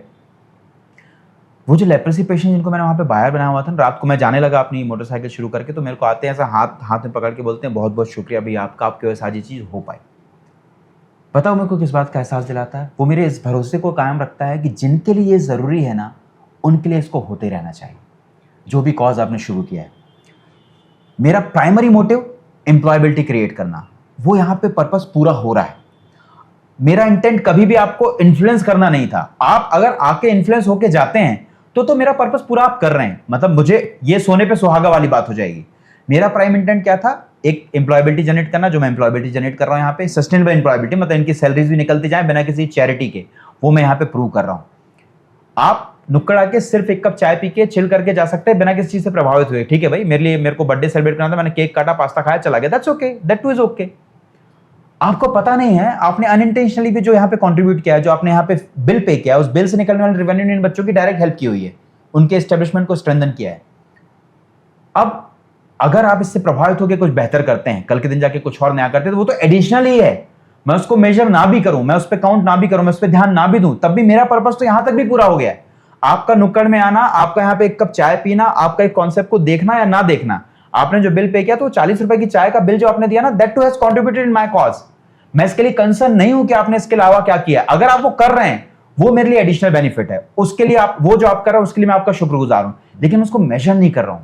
मैं उम्मीद रख सकता हूं कि आप उसको करें, नहीं भी करेंगे तो भी इट्स ओके, क्योंकि आपने देखा हुआ हो सकता है आज नहीं तो कल, कल नहीं तो परसों हो सकता है आपको ये चीज क्लिक करे। तो बिकॉज मैं उसको काउंट नहीं कर रहा हूं, तो मैं उसको बड़ा टेंजिबली वैसा मेजर भी नहीं करता हूं कि कितनी चीजें बदली होंगी। ऐसे जो मैं फिजिकली अपने आसपास देख पाता हूं, दर्जनों ऐसी कम्युनिटी जो मैंने थ्राइव होती देखी है। मेंटल हेल्थ का डिस्कशन मैंने इतना आसपास होते हुए देखा है, मेंटल हेल्थ डिस्कशन को मेन स्ट्रीम होते हुए मैंने देखा है कि चीजें टॉक ऑफ द टाउन हो गई हैं, लोग बातचीत करने लगे हैं, या और भी दीगर कम्युनिटी जितनी मैं देख पाता हूं। तो ये टेंजिबली नंबर अपने आसपास देख रहा हूं कि चीजें हो रही, लेकिन I don't keep a count on that, और मुझे लगता है उसकी मुझे जरूरत भी नहीं है, क्योंकि मेरा पर्पस कभी ये चेक करना नहीं था कि कितना इंपैक्ट छूट रहा है नुक्कड़ का। हाँ, प्रोवाइडेड कि सम इन्वेस्टर आस्क कि भाई इंपैक्ट असेसमेंट करके आप दीजिए, तब they will define some parameter, some metrics कि भाई कितना असर हुआ। नहीं तो नंबर जोड़ेंगे तो भाई 70 एम्प्लॉय हैं, 70 एम्प्लॉय के हर परिवार में 4-4 लोग होते हैं, 7 चौके 28, 280 लोग तो ऑलरेडी इंपैक्टेड हो रहे हैं, या कम से कम 70 परिवारों में तो डायरेक्ट बेनिफिट जा रहा है, जो उनकी इनकम से उनको नंबर अगर हम लोग जोड़ना चालू करेंगे। बट अभी उसकी जरूरत नहीं है। अभी जरूरत यह है कि उस 70 लोग जो आपके ऑर्गेनाइजेशन में काम करते हैं, उनकी लाइवलीहुड कितनी मैच्योर हो चुकी है, वो 150 लोग जो आपके कैंपस में डेली आ रहे हैं, उन 150 लोगों के जहन में कितना असर पड़ रहा है, वो कितना हैप्पी होकर यहाँ पे जा रहे हैं, कितना कंपैशनेट फील करके यहाँ जा रहे हैं। यही हो सकता है, ये आप चाह सकते हो, आप नंबर गेम नहीं लगा सकते वहां पे कि सर एक फीडबैक फॉर्म देके जाइए कि हाउ इन्फ्लुएंस यू आर। आप कह भी सकते हैं मैं बहुत इन्फ्लुएंस क्योंकि आपने मुझसे पूछ लिया, घर नहीं आपको फिर फर्क नहीं पड़ा, वैसे चलेगा करके ओवरऑल। तो मुझे लगता है tangibly we never calculated this matrix wise कि किस तरीके से असर पड़ा है, बट हम जानते हैं कि असर पड़ा है। जब मैं बात कर रहे थे तो अभी कुछ दिनों पढ़ा मैंने, एक रिटर्न होता है एसिमेट्रिक रिटर्न। कुछ रिटर्न्स होते हैं जो कि आप you are doing A then you will get B, आप ये करेंगे आपको वो मिलेगा। जो एसिमेट्रिक रिटर्न्स होते हैं उनका ऐसा है कि आपने ए किया बट अब हो सकता है आपको जेड मिल जाए या आपको हो सकता है 100 ए मिल जाए। क्या नुक्कड़ के लिए, क्या आपके लिए कि जो आपने कहा कि एक व्यक्ति यहाँ पे आ रहा है और फिर उसके बाद कितना इन्फ्लुएंस होके जा रहा है, क्या राष्ट्रपति पुरस्कार नेशनल अवार्ड भी ऐसा ही रहा? Absolutely absolutely, no doubt in that. मुझे लगता है कि एक तो पहले हमने एक्सपेक्ट नहीं किया था पहली बात तो मैं ये बोल दूं, और asymmetric returns, asymmetric returns like कौन तैयारी करके, कौन जहन में तैयारी लेके प्लान करता कि यार मुझे ना नेशनल अवार्ड जीतना करके मैं सारे आइडियाज पे काम करूंगा। पहली बात तो मुझे पता भी नहीं था, मुझे यहाँ के स्टेट नोडल एजेंसी वालों ने, मतलब यहाँ पे मिस्टर जो सीनियर सर थे उन्होंने मुझे रिकमेंड किया कि प्रियंक इसके लिए अप्लाई कर सकते हो, एक पोटेंशियल चीज है वो, क्योंकि स्टेट का भी रिकॉग्निशन होता है ना, तो वो चाहते थे कि हम अप्लाई करें उसके लिए। अदरवाइज तो I was clueless, I was not attempting for that. मैं तो अपने, मेरा जहन सिर्फ अपने कैंपस में एक अच्छा एक्सपीरियंस क्यूरेट करके देना आपको एज अ गेस्ट, ये मेरा कोर इंटेंट है। इसके जरिए मुझे राष्ट्रपति पुरस्कार मिल जाए, इसके जरिए मुझे हेलन केलर पुरस्कार मिल जाए, इसके जरिए उपराष्ट्रपति तय करें कि उनको नुक्कड़ विजिट करना है, इसके जरिए भारत दर्शन में निकले आईएएस का पूरा ट्रूप डिसाइड करे उसको नुक्कड़ विजिट करना है। ये सब एडिशनल बेनिफिट है। I don't crave for these things. मेरे लिए मैटर करता है कि नुक्कड़ विजिट करने वाला एवरी सिंगल इंडिविजुअल जो यहाँ पे आ रहा है उसको बेहतर सर्विस, बेहतर एम्बियंस, बेहतर एनवायरनमेंट मिला है, यहाँ से बाहर जाता है वो हैप्पी और कंटेंट महसूस कर रहा है। यही कोर पर्पस है, इसके अलावा कोई अदर पर्पस नहीं, इसके अलावा कोई अदर इंटेंट ही नहीं है। जो भी आएगा सब एडिशनल है, जो कुछ भी आ रहा है तो वो जो मिल रहा है मैं तो उसको कौन भी, मैं तो उसके लिए एक्सपेक्टेशन भी नहीं लेके चल रहा हूँ कभी भी। तो कैसा रहा जब राष्ट्रपति भवन, वो फ्रेम, वो कोर्ट, या उस समय भी वो दिमाग में आ रहा था कि जब भिलाई में आउटलेट खुला, जब पिताजी आए और कहा कि स्टील सिटी भिलाई में खोल रहे हो, स्टील के जैसा हृदय रख रहे हो, यूपीएससी दे दो, क्या उस टाइम भी दिमाग में ही चल रहा था? यार एकदम ईमानदारी से अगर मैं आपसे कहूँगा, पता नहीं शायद मैं बहुत रोमांचित नहीं था। मैं आई वाज़न्ट फीलिंग, मैं बहुत प्राउड, मतलब ऑनेस्ट इमोशन तो मुझे बहुत एक्साइटमेंट नहीं था। मतलब ठीक है यार, it's something which is happening, it is a process which I am being part of, like despite of its happening at such a grand scale, जहां पे honourable president himself is giving you an award. Like लोगों का सपना रहता अपनी जिंदगी में राष्ट्रपति के पास तक पहुंच पाना। I had that person standing next to me, giving me award, asking me, अच्छा आप रायपुर से हैं, having such conversation, तो वो तो रिमार्केबल है। लेकिन मुझे बहुत एक्साइटमेंट नहीं आया उस पूरी प्रोसेस को लेके until I came back. The moment I came back, मुझे लगता है this is what matters, this is what makes you realize कि चीजें कितना मैटर करती हैं। अदरवाइज मेरे लिए शायद ये चीज बहुत अकम्पलिशमेंट बहुत बड़ा नहीं था, मतलब रिकॉग्निशन बहुत बड़ा था, लेकिन मैं इसको लेके बहुत उत्साहित नहीं हो पाया। लेकिन जब मैं लौट के आया यहाँ पे, जब मैंने अपनी टीम को उस तरीके से मोरली बूस्टेड देखा, जब मैंने अपनी टीम को गाजे बाजे और नगाड़ों के साथ ढोल मनाते, जश्न मनाते देखा, तब मुझे एहसास हुआ कि रिकॉग्निशन सच में कितना बड़ा चीज हो गया है। मतलब टीम कितना इससे एलिवेटेड महसूस कर रही है, कितना रिकॉग्नाइज महसूस कर रही है। और तब आपको लगता है कि नहीं यार, इस तरीके के ओपिनियन, इस तरीके के रिकॉग्निशन सच में मैटर करते हैं, क्योंकि लगातार किसी ने एफर्ट डाले हुए हैं। वो पैट ऑन द बैक है, वो आपको ये कहना कि शाबाश बेटा करते रहो। और ये कौन सीख नहीं करता यार। मैं आज भी सीख करता हूं। मुझे लगता है कि नुक्कड़ के लिए लिखे गए सारे टेस्टिमोनीज में, जब तक किसी टेस्टिमोनी में इस बात का ये ग्रेटिट्यूड कोई शो करता है ना, जबकि बहुत अच्छा काम कर रहे हैं नुक्कड़ वाले, वो करते रहे, तो मतलब ये रिकॉग्निशन ही तो आप सीख करते हो। What else? और आप क्या सीख कर रहे हो? अगला राष्ट्रपति पुरस्कार आप नहीं क्रेव कर रहे हो ना, आप नहीं कर रहे हो कोई पद्मश्री या पद्म विभूषण, आप सीख नहीं कर रहे हो। All you are seeking is a happy contentful customer who is giving you very positive remark कि भैया हम आपके कैंपस में आए थे, the food was good, the ambience was good and the work you are doing is remarkable. That's it, that's your accomplishment, that's your सुकून, the thing you have been seeking. और कुछ नहीं यार, यही सीख कर रहा हूं मैं, और यही सीख कर रहा हूं मैं, इसके अलावा कुछ नहीं सीख कर रहा हूं मैं। शाम को 4 ऐसे फीडबैक लेके मैं घर जाना चाहता हूँ, अच्छा काम किया यार प्रियंक, बढ़िया काम कर रहे हो। एक या दो लोग संतुष्ट हैं, मुझे लगता है वही है, नहीं चाहिए यार उसके अलावा कुछ नहीं। मैं नहीं क्रेव कर रहा हूँ कुछ और, उसके अलावा आई एम नॉट क्रेविंग। जब आप ये जवाब दे रहे थे तो आप उस मुस्कुराहट में अतिरिक्त जोर के अलावा उस पर जोर नहीं दिया आपने कि जब पिताजी ने कहा कि आप यूपीएससी दे दो, इसमें क्या रहा?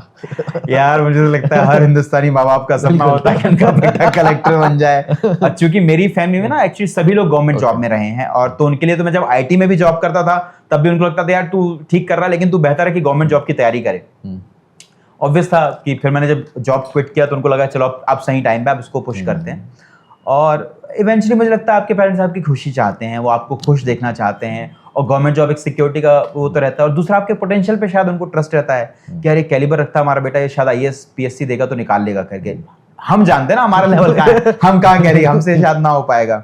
तो मेरे पेरेंट्स मुझे लगता है डैड पहली बार आए थे किसी नुक्कड़ के कैंपस में जब हमने भिलाई वाला स्टोर ओपन किया था, 4 या मुझे लगता है 13 से 17 4 साल के बाद। क्या वो राष्ट्रपति पुरस्कार के पहले था या उसके पहले बाद? पहले काफी पहले, हाँ, मतलब भिलाई के राष्ट्रपति पुरस्कार तो हमको जलविहार की ओपनिंग के बाद मिला है।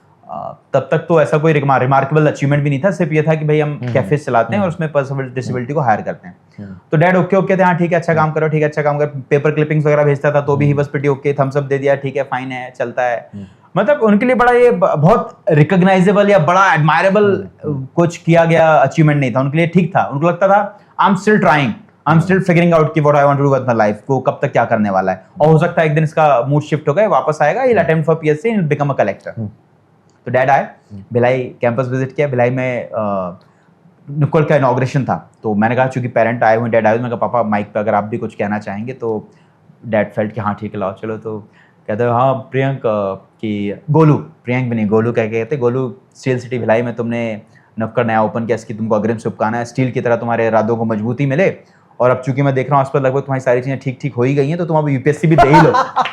और ये माइक पे कहा, माइक पे कहा, तो मैं ही नहीं entire hall was Busted laughter यार। उनको लगा यार क्या मतलब बंदा अपने इनॉग्रेशन में बुला रहा है, उसको रिकॉग्निशन किया, चलो यार तुम पीएससी दे। तो बड़े अंडरस्टैंड जो पेरेंट्स का रहता है। मुझे लगता है कि वो सेंस ऑफ ट्रस्ट, वो सेंस ऑफ अकम्प्लिशमेंट, वो sense of that he has arrived, you know, वो मुझे लगता है पेरेंट्स के पास तब पहुंचा जब उन्होंने फाइनली मुझे ना हैप्पी और कंटेंट देखा with whatever I have been doing, not even the recognition of राष्ट्रपति पुरस्कार ना, वो तो बहुत बात की बात है। वो जो 2020 का पुरस्कार, 2013 से मैं नुक्कड़ कर रहा हूँ, 7 साल की जर्नी हो चुकी थी।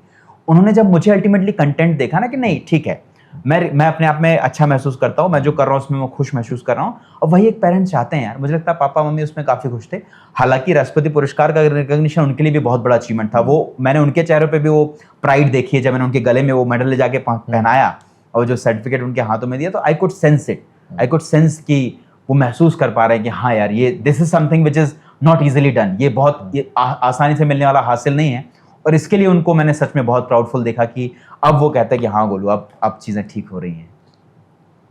जब हम ये बातें करते हैं तो मुझे मैं इसमें ये मैं पूछना चाह रहा हूँ कि एक फैमिली का क्या रोल रहता है, क्योंकि ऐसा कभी नहीं होता है ना कि एक माँ बाप अपने आप को कहें कि यार तुम हिमालय चले जाओ और लिखो कविताएं और जीत जाओ नोबेल, तुम आओ और करो गरीबी के लिए काम और डाल दो और तुम बन जाओ समाज सेवी। तो एक सोशल एंटरप्रेन्योर के लिए एक फैमिली क्या रोल प्ले करती है यार? उसके आसपास उसके दोस्त सबसे बड़ा रोल प्ले करती है। मुझे लगता है कि सिर्फ किसी सोशल एंटरप्रेन्योर के लिए, मुझे लगता है किसी भी एंटरप्रेन्योर के लिए ना सपोर्ट सिस्टम तो बेहद ज़रूरी है। अकेले the kind of discouragement you face, या kind of disappointment you feel, या काइंड ऑफ एवरी डे के हसल से आप जब थकते हैं ना, तो सपोर्ट सिस्टम आपको आसपास चाहिए। जो शाम को आप फोन करें तो मम्मी बोले आज का दिन ठीक रहा ना, कोई बात नहीं कल बेहतर हो जाएगा। जब अपने फ्रेंड से अपने कोलीग से आप बात करें तो कोई बात नहीं भैया कल बेटर करेंगे, कल इम्प्रोवाइज करेंगे। You keep on seeking such validations कि what you are doing is right, what you are doing is needful and what you are doing is मतलब इट्स नीडेड। वो आपको एहसास होना जरूरी है। मुझे लगता है कि चूंकि मैं एक ऐसी फैमिली से था जहां पे मेरे पर उतना पैनिक और प्रेशर नहीं था कंट्रीब्यूट करने का, फाइनेंशियल कंट्रीब्यूशन का, तो वो अश्योरेंस कि I got spare time, I got spare, मैं चीज़ों को ग्रो कर सकता हूँ, मैं अपने एनर्जी पे अपने लेवल पे इसको बढ़ा सकता हूँ, वो एक बड़ा इंपॉर्टेंट पहलू था। अदरवाइज तो अगर जिम्मेदारी होती कि मुझे यार हर महीने इतना पैसा घर में भेजना ही है, घर की किस्तें चुकानी है, छोटी बहन की शादी करनी है, बुजुर्गों का इलाज करवाना है, तो शायद मैं यहाँ तक भी नहीं पहुंच पाता, आईटी का करियर नहीं क्विट कर पाता। यार 60,000 की तनख्वाह छोड़ के 12,000 के स्टाइपेंड पे जॉब करना, उड़ीसा के गाँव में काम करना, बिना बिजली के 6 महीने रहना, क्यों करेगा कोई अगर उसके सीने पे इतनी जिम्मेदारियां होंगी तो फैमिली का तो मुझे लगता है has been the biggest contribution of not asking anything, of giving me the enough ecosystem to thrive whatever I wanted to do. सिर्फ नॉडिंग इन यस कि चले यार तू जो कर रहा कर ले, वो हाँ कितनी बड़ी हाँ है यार कि आपको अपने सपने जीने की फुर्सत और आजादी दोनों दे दी गई है।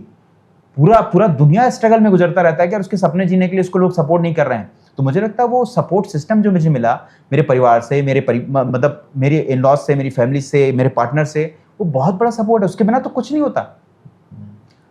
मैं बार बार वो कह रहा हूँ कि जब मैं कहूँ तो आप हम समझिएगा ये अकेले प्रियंक पटेल का achievement, just because we are talking, just because you are interviewing me, तब हो सकता है कि सिर्फ मेरी बातचीत हो रही, लेकिन एक स्टेप जो प्रियंक ने लिया है, एक अचीवमेंट जो आप नुक्कड़ का यहाँ पे सुन और गिना रहे हैं, मुझे लगता है कि सबके पीछे दर्जनों लोगों की बेजोड़ मेहनत है, उनका बेशुमार प्यार है, वो अथक प्रयास है जो आज हमको यहाँ तक ला पाया। हम यहाँ खड़े होकर आराम से कंफर्टेबल एसी में बातचीत कर पा रहे हैं। नहीं हो पाता, पॉसिबल नहीं था। सबके पास कहानियां हैं यार, सबके पास कहानियां हैं। मतलब मैं अभी भी याद करता हूँ जब हमने अपना मेंटल हेल्थ से, बिकॉज आई हैड वेरी जो एक्सपीरियंसेस मेरे पास में थे मेंटल हेल्थ के, जिस वजह से मैं मेंटल हेल्थ के डिस्कशन तक पहुँचा, मुझे लगा क्यों ज़रूरी है ये। तो जब आप पूछना शुरू करते हैं ना सबके पास कहानियाँ बताने के लिए, हम अपने यहाँ एक इवेंट करते हैं व्हाट्स योर स्टोरी।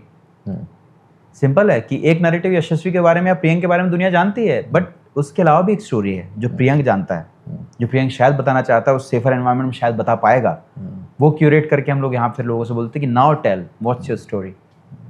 तो वो हमें सबके पास, आप जिसको भी ये सीट देंगे, जिसको भी, किसी को भी, किसी पान ठेले वाले को, रिक्शा पुलर को, स्ट्रीट हॉकर को, काम करने वाली दीदियों को, गार्ड को, प्यून को, everyone has tons of story to share.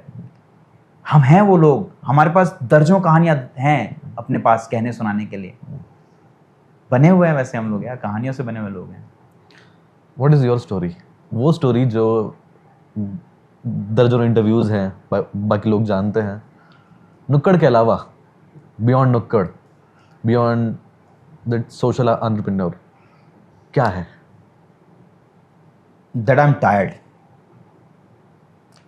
I'm tired of constantly trying to prove कि जो मैं कर रहा हूँ ये ज़रूरी चीज़ है। I'm tired इस मोमेंट को लगातार आग देते रहने से। I'm tired कि इसको अब खुद से ऑर्गेनिकली अपने आप ग्रो करना, उस तरीके से बढ़ना चाहिए। I'm tired to be the face of this movement. I don't want to carry that burden any further. I want कि अब ऑर्गेनिकली लोग खुद करें चीज़ों को, उस तरीके से मैं चाहता हूँ कि चीज़ें हों। फिलहाल तो ये तो मुझे लगता है कि हर दिन ऐसा एहसास आता है, हर दिन।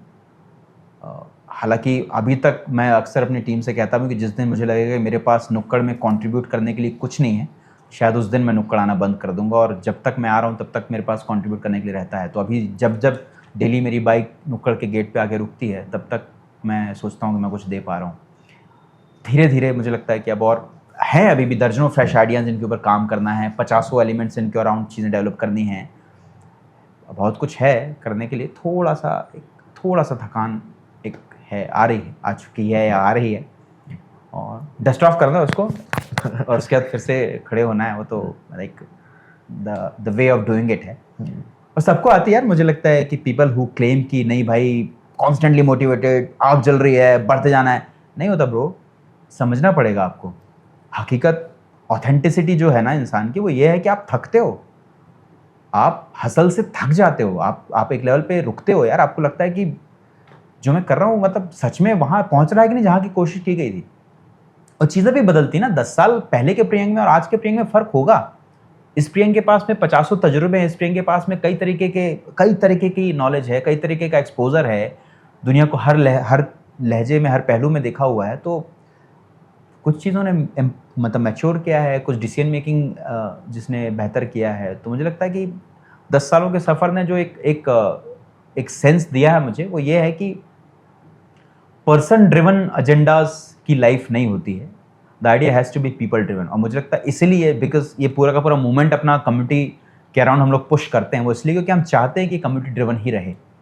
और ये सिर्फ इसलिए ना बन जाए कि प्रियंक का है क्या आइडिया, इसलिए मैं बार बार अपने आप को डिटैच करता हूँ। लाइक मैं अक्सर अपनी टीम को वो ऑटोनॉमी देता हूँ कि they shall run it, they shall thrive it. और वो जहाँ जहाँ पे लगता है कि नहीं ट्विक करना है वहाँ पे मैं आता हूँ। अभी मैं am out of operation, I don't look at operations of Nukkad at all. The only thing I look at कि इवेंट क्यूरेशन या लाइजनिंग या कोलैबोरेशन या फ्रेश आइडियाज़ पे वो करना, उस पर अभी फोकस है। और धीरे धीरे उससे और निकलना है, और क्योंकि और भी नई चीज़ें करनी हैं, और भी बहुत सारे आइडियाज़ पे काम करना है। तो थोड़ा सा इसको अभी जो थकान है ना, the constant battle of proving कि what I am doing is needful, what I am doing is required, and what I am doing is not a one person job. It is a society's, should be a society's narrative. You know, this should be common. This should not be a special thing. You should not come to me to seek, oh man, look, this man is doing such interesting thing. No bro, this should be very common thing. आपको हर गली कूचे में ऐसा दिखना चाहिए। Every space, हर cafe, हर hospital, हर restaurant, हर place यार, just name it. Normalise कर दो इसको, मेक इट नॉर्मल। मत मुझे उसके लिए मत बोलो कि कमाल यार ये तो चीज़ कर रहे हो यार, कब देख पाऊंगा, कब दिखेगा वो उतना आसानी से। चाहता हूं मैं वो, उसकी एक थोड़ी थकान है कि एक दशक के सफ़र के बाद में भी जो शायद ही मेरा एक्सपेक्टेशन हो सकता है, और लाइक चाहता तो मैं हूँ लेकिन कि ये चीज़ ना कॉमन हो जाए। मतलब ट्रांस राइट्स के बारे में, ट्रांसजेंडर्स के बारे में, लाइक अभी भी मैं जान रहा हूँ कितना स्ट्रगल है। अभी भी like how many deaths do we see around, कितनों को जॉब मिल पा रहा है, कितनों की स्पेस में, और क्या ही जॉब मिल पा रहा है, मैं ही क्या जॉब दे पा रहा हूँ यार। Waiter, server, cashier, store manager, that's it, what else. क्या करो, कहाँ तक जाएंगे इसके आगे वो लोग। तो मुझे वो बनाना पड़ेगा ना, मुझे वो स्टेप टू रेवोल्यूशन लानी पड़ेगी। तो वहाँ तक जाने के लिए मुझे इसको बनाना पड़ेगा उतना ऑर्गेनिकली ग्रोन प्रोडक्ट कि ये अब ना ये कम्युनिटी इसको ड्राइव करती है। अब मैं किसी नए आइडिया पर काम कर रहा हूँ, वो मेरा स्टेज 2 है, वो मेरा एवोल्यूशन है, वो मेरा वर्जन 2 आने वाला आएगा, जिस पे मैं अभी काम करना चाहता हूँ। मेरी दिशा वो है, मेरी कहानी वो है। क्या पे कोई एम्प्लॉय की सक्सेस स्टोरी? हाँ, अरे वो दर्जनों मुझे तो लगता है ये तो एंडलेस रिमार्केबल। उस चीज़ का तो I can take absolute proud हूँ मैं उसके लिए। लाइक एग्जांपल आपको दे सकता हूँ, दीनदयाल साहू जब नुक्कड़ को ज्वाइन करते हैं तो he is very young lean boy, जो पहली बार किसी हॉस्पिटैलिटी सेक्टर में इंट्रोड्यूस हुआ है, अपने गांव से बड़े शहर में आया हुआ है, या आज से 6 साल पहले की बात है। सर्विस का काम धीरे धीरे कर रहा है, दर्जनों गलतियां कर रहा है, कभी उसको सीखने में दिक्कत आ रही है, कभी समझने में दिक्कत आ रही है, फ्रस्ट्रेटेड महसूस करता है, एजिटेटेड महसूस करता है कि वो समझ नहीं पा रहा है, लोग उसको मिसजज कर रहे हैं। Cut to 2021, Deendayal Sahu now works as a cashier at Nukkad. Deendayal Sahu now owns a bike. Deendayal Sahu now owns a house. Deendayal Sahu 2023 में got married. Deendayal Sahu 2024 got a kid. And the family of Deendayal Sahu, जिसने कभी उनको समझा कि अरे यार इसका क्या होगा, कहाँ कंट्रीब्यूट करेगा, भविष्य क्या होगा, भाई मम्मी पापा सब चिंता में हैं, उसकी वही फैमिली अब नुक्कड़ विजिट करते आती है, उनको घुमाती है, प्राइडली अपने रिलेटिव्स को लाके दिखाती है कि यहाँ दीनदयाल काम करता है। This is a story of accomplishment. We had किसी की वीना की कहानी। वीना हमारी एम्प्लॉय, 1.5 साल पहले वीना ने हमको ज्वाइन किया। इसके पहले हमने कभी फीमेल डेफ एम्प्लॉय के साथ काम नहीं किया था। पर्सन ऑफ हियरिंग इम्पेयरमेंट जो फीमेल हैं, हमने अक्सर उनके साथ काम नहीं किया। यहाँ पे हमने पहली बार उनके साथ काम करना शुरू किया। 1.5 साल से वीना यहाँ पे है। वीना आती हैं तो वीना कैसे क्रेडिबिलिटी अपनी लीडरशिप शो करती हैं। पहले तो खुद सीखती हैं, सीखने के बाद आज वो इतनी एम्पावर्ड है कि आने वाले सारे यंग इंटर्न्स को वो खुद ट्रेन कर रही हैं। जो वार्मथ जो वो कैरी करती हैं, जो हार्ट वार्मिंग स्माइल वो कैरी करते हैं, हमने उनको सिखाया नहीं है कि आपको हर गेस्ट को कैसे ट्रीट करना है। आप उनकी हॉस्पिटैलिटी देखेंगे कभी कैंपस में, यहाँ से साइकिल अपनी राइड करते करते वो जाती है एक इंडिपेंडेंट यंग डेफ लड़की, जिसको उसके परिवार ने कभी समझा होगा कि पता नहीं इसका भविष्य क्या है। आज वो अपनी सैलरी अर्न कर रही है, यहाँ से घर में फाइनेंशियली कंट्रीब्यूट कर रही है, यहाँ पे अपने भाई और बहन के साथ एक मकान किराए पे लेकर रहती है, डेली अप एंड डाउन करती है अपने जॉब के लिए। कहानी ऑफ चेंज। ट्रांस की कहानी आप ले लीजिए ना यार, मतलब जो ट्रांस हमारे साथ जॉब करते हैं, like they have been suppressed entire their life, they were denied of their rights, they had nothing to say, कुछ नहीं था उनके पास। स्पेस ढूंढते थे रिकॉग्निशन की। इलियाना जब यहाँ पे जॉब करती है, इलियाना अपने आप को सर्विस से ग्रूम करते करते करते जब वो रिसेप्शनिस्ट की पोजीशन पे आती है, गेस्ट रिलेशनशिप ऑफिसर बनकर जब यहाँ प्रेजेंट करती है, इलियाना पे लोग स्टोरीज बनाते हैं। इलियाना के साथ लोग उसकी कहानी जानना चाहते हैं, उससे मिलना चाहते हैं, उसकी बात सुनना चाहते हैं कि है कौन इलियाना, ट्रांस की कहानी क्या होती है, who are the trans people. Now she is a trans woman, अपने आप का उसने she became a trans woman completely. The confidence she carry, कहाँ से आ रहा है इनकरेजमेंट यार। Because we are offering that space जहां पे लोग ग्रो कर सकते हैं उस तरीके से। ये तो रिमार्केबल अचीवमेंट है मुझे लगता है नुक्कड़ का। नुक्कड़ आपको अपना पोटेंशियल आइडेंटिफाई करने की स्पेस है। आप किसी भी कम्युनिटी से हो सकते हैं, लेकिन ये कल्चर यहाँ का ऐसा जो आपको थ्राइव करने की ना फुल फ्रीडम देता है।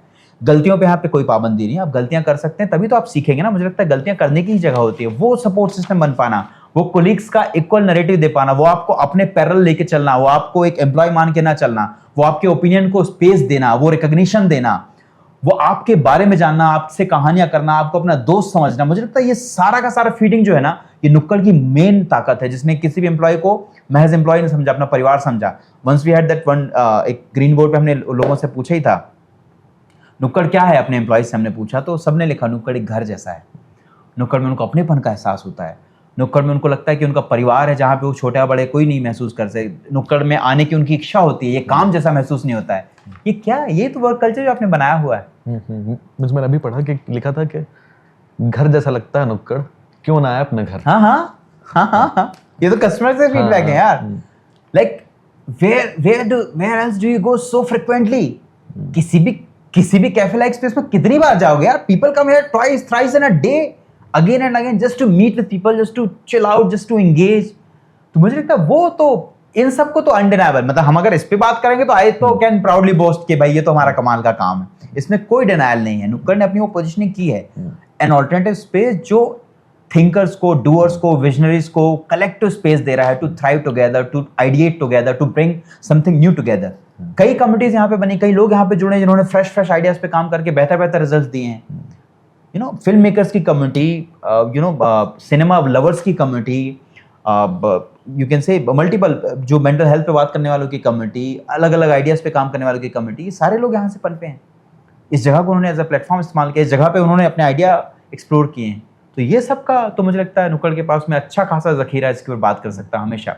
हमारे एम्प्लॉयज़ की इनक्रेडिबल ट्रांसफॉर्मेशन की जर्नी, हमारे जो विजिटर्स हैं उनकी ट्रांसफॉर्मेशन चेंज की जर्नी, ये सब तो बहुत है। इन सब पे तो आई एम प्रीटी कंटेंट। ये सब तो मुझे इनफ सुकून देता है, इसमें तो कोई दिक्कत नहीं। जब आप बता रहे थे वीणा की कहानी कि अब वो इंटर्न्स को ट्रेनिंग देती है, तो मैं देख पा रहा हूँ कि जो डिसेबिलिटी के साथ जो लोग हैं, कई बार उनको एजुकेशन भी नहीं मिलती है ना, फॉर्मल एजुकेशन भी नहीं मिलती। तो आपके यहाँ पे ट्रेनिंग का प्रोसेस या उनको ट्रेन करने का प्रोसेस क्या है? जनरली विजुअल कम्युनिकेशन के टूल पे हम लोग काम करते हैं, क्योंकि अक्सर ये होता है कि जो पहली बार हमारे यहाँ जॉब करने के लिए आया, अक्सर ये एंट्री लेवल जॉब होते हैं, मतलब इसके पहले उनके पास कोई एक्सपोजर नहीं, कोई स्किल नहीं है, कोई प्रॉपर फॉर्मल एजुकेशन नहीं है, पहली बार यहाँ पे इंट्रोड्यूस होते हैं। तो जनरली तो हमारे यहाँ जो विजुअल कम्युनिकेशन होता है कि you see and you learn. Day 1 से हमारे यहाँ वो लोग पेरोल पे हायर हो जाते हैं, मतलब आपको कोई अलग से इंटर्नशिप पीरियड नहीं कि 15 दिन आपने इंटर्नशिप की उसका पेमेंट नहीं है। पहले दिन से आप पेरोल पे हैं, पहले दिन से आप इनिशियल डेज आप किचन में बिताते हैं, क्योंकि आपका मेजर काम जो सर्विस, पहली हायरिंग हमारे यहाँ सर्विस की पोजीशन पे होती है, क्योंकि इंटेंट नुक्कड़ का आपको फ्रंट डेस्क पे रखने का है ना। पीडब्ल्यूडीज को फ्रंट डेस्क पे रखने के पीछे इंटेंट है ताकि कम्युनिकेशन हो सके। एज अ गेस्ट आप उनसे बात करेंगे तभी आप उनके चैलेंजेस को समझ पाएंगे। उस संवाद बनाने की ही पूरी प्रक्रिया है।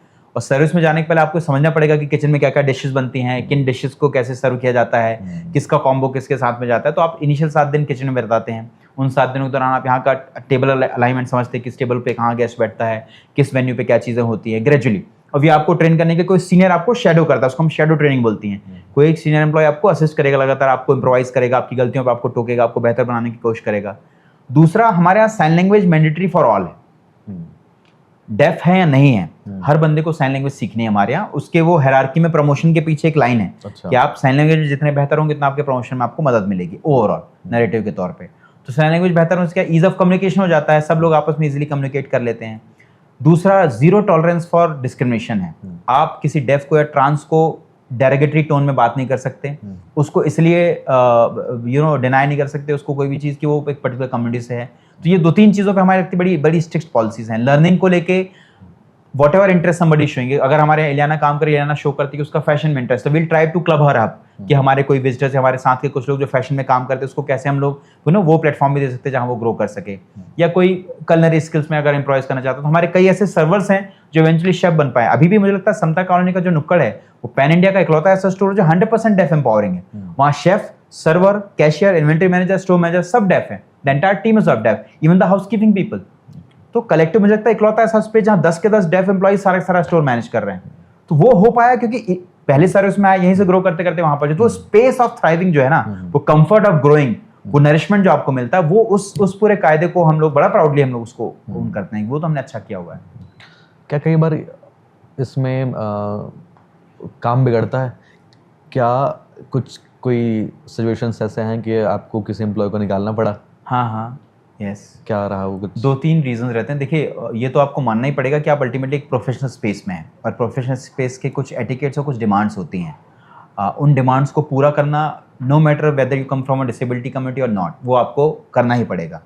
आप पर्सन में डिसेबिलिटी तो I can give you more margin to learn, more space to learn, है ना, वो मैं आपके साथ कर सकता हूँ, बट वी सेंस इट, क्योंकि हमको भी डिजर्विंग कैंडिडेट्स को ये स्पेस देनी ताकि एक मॉडल सेट हो सके ना, ताकि एक मैसेज जा सके कि you have to be of this calibre minimum. तो हायरिंग का पैरामीटर हमारा बड़ा सिंपल से you have to have that commitment to prove your worth. And secondly आपके अंदर वो लीडरशिप एट्रीब्यूट होना चाहिए कि आप अपनी कम्युनिटी को भी इंस्पायर कर सकें कि आप कहीं पे भी काम कर रहे हैं। उन्हीं कैरेक्टरिस्टिक के हिसाब से आपकी हायरिंग होती है। आपके ऊपर कम से कम 90 दिन दिए जाते हैं, इन्वेस्ट किए जाते हैं आपके ऊपर 90 दिन लर्निंग में, ट्रेनिंग में। 90 दिन के दौरान आपको पूरा इकोसिस्टम समझाया जाएगा, टीम से मिलाया जाएगा, आपकी ट्रेनिंग पे इन्वेस्टमेंट किया जाएगा, आपको बेसिक साइन लैंग्वेज के जो अगर आपको नहीं आता तो वो चीज़ें सिखाई जाएंगी। और इसके बाद आपके ऑल्टर मतलब पहले 15 दिन के बाद, 45 दिन के बाद और 90 दिन के बाद, इन 3 पैरामीटर्स में आपकी टेस्टिंग होगी। टेस्टिंग इन द सेंस कि डेमो रन करके देखा, आपसे रैंडम पूछ के देखा कंडीशंस के बारे में। लगातार अगर इम्प्रोवाइजेशन के बाद भी आप या तो इंटेंट आपका वैसा नहीं आता है या आपके कैलिबर में रिजल्ट्स ड्रिवन ओरिएंटेशन आपका नहीं है, तब फिर आपको जनरली या तो बोलना पड़ता है कि आपको हम एक और मौका देंगे जो आपको 90 दिन के बाद के अगले 30 दिन होते हैं, या फिर आपको ड्रॉप करना पड़ता है, क्योंकि अगर आप चेंज नहीं हो पा रहे हैं तो इसमें भी हम लोग लेकिन डायरेक्ट ड्रॉप ऑफ करने के पहले गुंजाइश छोड़ते हैं कि क्या आपको किसी और स्किल सेट में अपने आप को एंगेज करना है। आपको लगता है कि आप सर्वर के लिए बहुत कंफर्टेबल नहीं, तो do you want to go into some other space, आपको किचन में अपने आप को स्केल करना है, या आपको गेस्ट वाले जो स्पेस होती है जहाँ पे इंटरेक्शन करना है वहां जाना है, या व्हाटएवर हाउस कीपिंग में, व्हाटएवर जो भी आपको कंफर्टेबल है। लेकिन अगर डिसिप्लिनरी कोई दिक्कत हुई है, बिना बताए छुट्टियां ज्यादा चली गई, या मिसबिहेवियर ऑफ किसी एम्प्लॉय के साथ आपने कर दिया, या कोई ऐसी चीज जो नुक्कड़ के एथिक्स के खिलाफ जाती है वो आप करते हुए पाएगा, तो इन सब चीजों में तो we terminate the person, giving them the proper clear reason कि इस वजह से हम आपको टर्मिनेट कर रहे हैं। तो वो तो होता है, अब that's very fair and clear, वो तो होती रहती है। Just because you come from person with disability या किसी मार्जिनाइज्ड सेगमेंट से, तो आपको स्कोप है कि गलतियां भी करते हैं कंटिन्यू करूं, ये नहीं होगा। जो नियम किसी एक के लिए वो सबके लिए लागू होता है, वो करना ही पड़ता है हमें। आपके जैसे बिजनेस सोसाइटी में डिसेबल्ड और ट्रांसजेंडर कम्युनिटीज़ के बारे में परसेप्शन बदलने में क्या रोल रहा है? एक तो मुझे लगता है कि पर्सन विद डिसेबिलिटी कोट करना चाहिए हमको बार बार। हम जब डिसेबल्ड बोलते हैं तो ये थोड़ा सा मुझे लगता है कि सही नरेशन नहीं जाता है। Wherever we are using the word disable, we shall be calling it person with disability. तो person with disability and transgender person की अगर आप बात कर रहे हैं तो आप बताइए, मतलब मुझे लगता है ये सवाल का जवाब मैं दूंगा तो इट वुड ऑलवेज लुक कि मैं बोस्ट कर रहा हूँ अपने आइडिया को। इस चीज का तो ये तो मुझे लगता है कि कुछ चीजें बड़ी जो प्रूवन हुई है नुक्कड़ के साथ में कि नैरेटिव तो डेफिनेटली बदला है। पॉसिबिलिटी जो दिखती है कि ट्रांस पीपल का मतलब सिर्फ आपको बेगिंग करते हुए, शादियों में गीत संगीत गाते हुए या बच्चों के पैदा होने पे बधाई मांगने वाले ही नहीं होते हैं। कैलिबर और भी रखते हैं जहां पे आप इनको एंगेज करते हुए इनको देख सकते हैं, रूबरू हो सकते हैं। डेफ एम्प्लॉइज को आपने और भी देखा होगा दीगर जगहों में छोटा मोटा काम करते हुए, लेकिन क्या इनका कैलिबर इतना है कि अलग अलग पोजीशन पे काम कर सकते हैं? तो ये नैरेटिव तो डेफिनेटली बदला है। हर विजिटर्स के लिए ये संकेत जाता है, हर विजिटर जो यहाँ पे आता है उसको चीज दिखती है अपने सामने होती हुई, और उसके अंदर क्योंकि उसको कभी भी इतनी सेफ स्पेस नहीं मिली कि वो ट्रांसजेंडर से बातचीत कर सके उसकी जर्नी के बारे में। मुझे लगता है नुक्कड़ जैसे प्लेटफॉर्म उसके लिए वो स्पेस मुहैया कराते हैं जहाँ पे वो बातचीत कर सके, उनके नजरिए को जान सके, उनकी जिंदगी के पहलुओं को जान सके, डेफ के राइट्स के बारे में जान सके। क्योंकि आप समझिए ना कि पानी का एक ग्लास मांगने का आपका जो 30 सेकंड का स्ट्रगल है ना, अरे यार सुन नहीं रहा, कैसे बोला जाए, लाइफ लॉन्ग स्ट्रगल है इनका। हमारी सोसाइटी हमारे हिसाब से डिजाइंड है। हमारी सोसाइटी में जनरली डिफाइंड स्पेसेस नहीं बनाए गए कि पर्सन विद डिसेबिलिटी कैसे एंगेज होंगे। बेसिक इश्यूज के ऊपर हम लोग अभी भी, कोविड को लेके जब पूरी दुनिया में अवेयरनेस फैल रहा था, साइन लैंग्वेज का इस्तेमाल कितना कम था, बाद में होना चालू हुआ ना, तो how would a deaf person get to know? Gradually फिर सारे इंडिकेशन आने शुरू हुए, अब जाके काफी कुछ होना चालू हुआ। आप देखते थे कि साइन लैंग्वेज को अभी भी ये पूरी कम्युनिटी लगातार डिमांड करती है कि साइन लैंग्वेज को करिकुलम में डाला जाए, मेन स्ट्रीम किया जाए। एफर्ट डल रहे हैं, लगातार संशोधन हो रहे हैं, लेकिन जरूरत है ना उसके अभी भी कि और प्रिवेल्ड हो। लाइक क्यों आप फ्रेंच, जर्मन या किसी दूसरी भाषा को सीखने में इंटरेस्टेड है जबकि आप साइन लैंग्वेज नहीं सीखना चाहते? यार 6.5 crore person with hearing impairment इस देश में एग्जिस्ट करते हैं। Learning it would be for your own benefit, no? सिर्फ आपको एक स्किल सेट आ जाएगी जिससे आप बेहतर इस्तेमाल कर सकते हैं, ये सीख के भी तो कर सकते हैं आप। तो मुझे लगता है कि नैरेटिव, एक तो परसेप्शन शिफ्ट हुआ है about the potential of this kid, और दूसरा मुझे लगता है कि ideas like this can also work. Hospitality में पीडब्ल्यूडीज को हायर करना एक तो मुझे लगता है कि जरूरत थी, क्योंकि एक बड़ा कस्टमर सेंट्रिक स्पेस होता है जहाँ पे लोग अक्सर सोचते हैं यार यहाँ पे रख देंगे तो शायद चैलेंज जाएगा, तो वो हमने इंटेंटफुली किया कि डेस्क स्पेस पे जहाँ पे आपको बात करनी है वहाँ पे आप डायरेक्ट इनसे रूबरू हो रहे हैं, तो वो इंटेंटफुल हमारा फैसला था जिसने काफी परसेप्शन बदला है। भारत में सोशल एंटरप्रेन्योर का एंटरप्रेन्योरशिप का भविष्य आप कहाँ देखते हैं, और जो उभरते हुए जो स्टार्ट करना चाहते हैं सोशल एंटरप्रेन्योरिज्म, उनको आप क्या सजेशन देंगे? मैं तो I can only offer them best wishes, क्योंकि it's a tough space to thrive, लेकिन इंटेंट्स अगर आपके क्लियर है, अगर आप if you are very sure why you are doing it, मुझे लगता है कि एक तो वाई तो हर चीज के लिए क्लियर होना चाहिए, लेकिन for social enterprise it becomes quite interesting कि आपका वाई क्या है, why you are initiating anything just because you can do it. अगर आप इसलिए कर रहे हैं तो मत करिए इसको, करिए इसलिए क्योंकि इसकी नीड है, कर लिए इसलिए क्योंकि सच में समाज में इस चीज का होना जरूरी है। तो अगर आप वैसा इंटेंट लेके किसी एंटरप्राइज को शुरू कर रहे हैं जिसमें आप मैं सोशल एंटरप्राइज को अक्सर कहता हूँ business with a heart, having heart in right place, तो आप उस तरीके से अगर करते हैं तब तो इसका डेफिनेटली आपको रिजल्ट्स भी वैसे दिखेंगे, क्योंकि उस तरीके का इकोसिस्टम बनता हुआ दिखेगा। और अब तो मुझे लगता है कि अपॉर्चुनिटीज बहुत आ चुकी हैं, there are hundreds of funds, hundreds of ready people who are willingly आपको सपोर्ट ऑफर कर रहे हैं, सपोर्ट ऑफ एवरी काइंड, क्योंकि कम्युनिटी सपोर्ट भी आपको मिलता है, इकोलॉजिकल सपोर्ट आपको मिलने लगा है, गवर्नमेंट के कई सारे इनिशिएटिव्स इस आइडियाज को सपोर्ट करते हैं, तो स्पेस तो मुझे लगता है कि this is the future, social enterprise और आइडिया ऑफ इंक्लूजन, यही तो ये सब चीज़ें तो हैं जो आपको आगे मदद करेंगी एक बेहतर और इक्विटेबल सोसाइटी बनाने में। And what are the challenges? Challenges हैं वो जो मैं पहले भी बोल चुका हूँ कि it's a double edge sword, इस पे आपको चलना रहता है, आपको बहुत फाइन ट्यून करके चलना पड़ता है कि you shall not look very commercial, कि आपके अप्रोच बड़े कमर्शियल लग रहे हैं, कि आप एक महज बिजनेस एंटिटी समझ में आ रहे हैं, आपके अप्रोच वेरी सोशल भी ना हो जाए कि आप एक एनजीओ की तरह साउंड करने लगे। तो मुझे लगता है वो बैलेंस मेंटेन करना और एक फाइन ट्यून मार्जिन जिसको हम बोलते हैं कि आपके कॉज ड्रिवन इनिशिएटिव में प्रॉफिट मार्जिन आप इतना रख लें कि आप खुद को भी सस्टेन कर सके और पुश बैक कर सके कम्युनिटी को अपने अचीवमेंट हासिल करने में। तो वो एक fine tuning of maintaining profit while running a business despite of working for a cause, तो ये तीनों एलिमेंट को फाइन ट्यून करना, बैलेंस करना is a task for everyone जो भी इसमें वेंचर इन करना चाहता है। तो थोड़ा असेस करते हुए, थोड़ी अंडरस्टैंडिंग के साथ में, with a clear vision and intent, क्योंकि मुझे लगता है कि महज बिजनेस को तो अपॉर्चुनिटी दर्जनों मिल जाती है, लेकिन सोशल एंटरप्राइज जब आप बोलते हैं, क्योंकि आपको कम्युनिटी चाहिए ना जो कभी बहुत स्किल्ड या बहुत एम्पावर्ड या बहुत लर्न नहीं मिलेगी, तो आपको एक मेजर इन्वेस्टमेंट उनके ऊपर करना पड़ता है। तो आपको अपने मॉडल में ये चीज समझ के चलनी पड़ेगी कि जिनके लिए आप ये जॉब क्रिएट कर रहे हो वो इस चीज के लिए पहले तैयार नहीं थे, आप उनको तैयार कर रहे हैं, उनको तैयार करने के बाद फिर आप अपना फाइनल प्रोडक्ट बनाएंगे। तो वो एक पूरा जो एक इकोसिस्टम आप डेवलप करते हैं उसमें आपको एनर्जी और इन्वेस्टमेंट थोड़ा ज्यादा करना पड़ता है, तैयारियां अपनी ज्यादा करनी पड़ती हैं, लेकिन जो एडेड बेनिफिट है, जो डिवोशन, कमिटमेंट और लॉयल्टी की मैं बात कर रहा हूँ, वो अनपैरेलल्ड है, वो आपको बहुत ज्यादा मिलती है। Through out your journey of नुक्कड़ एंड बियॉन्ड नुक्कड़, क्योंकि अभी हम लास्ट सेगमेंट में आ गए हैं हमारे, what do you think is your biggest mistake in life? In life my biggest mistake, that's why I asked नुक्कड़ एंड बियॉन्ड नुक्कड़।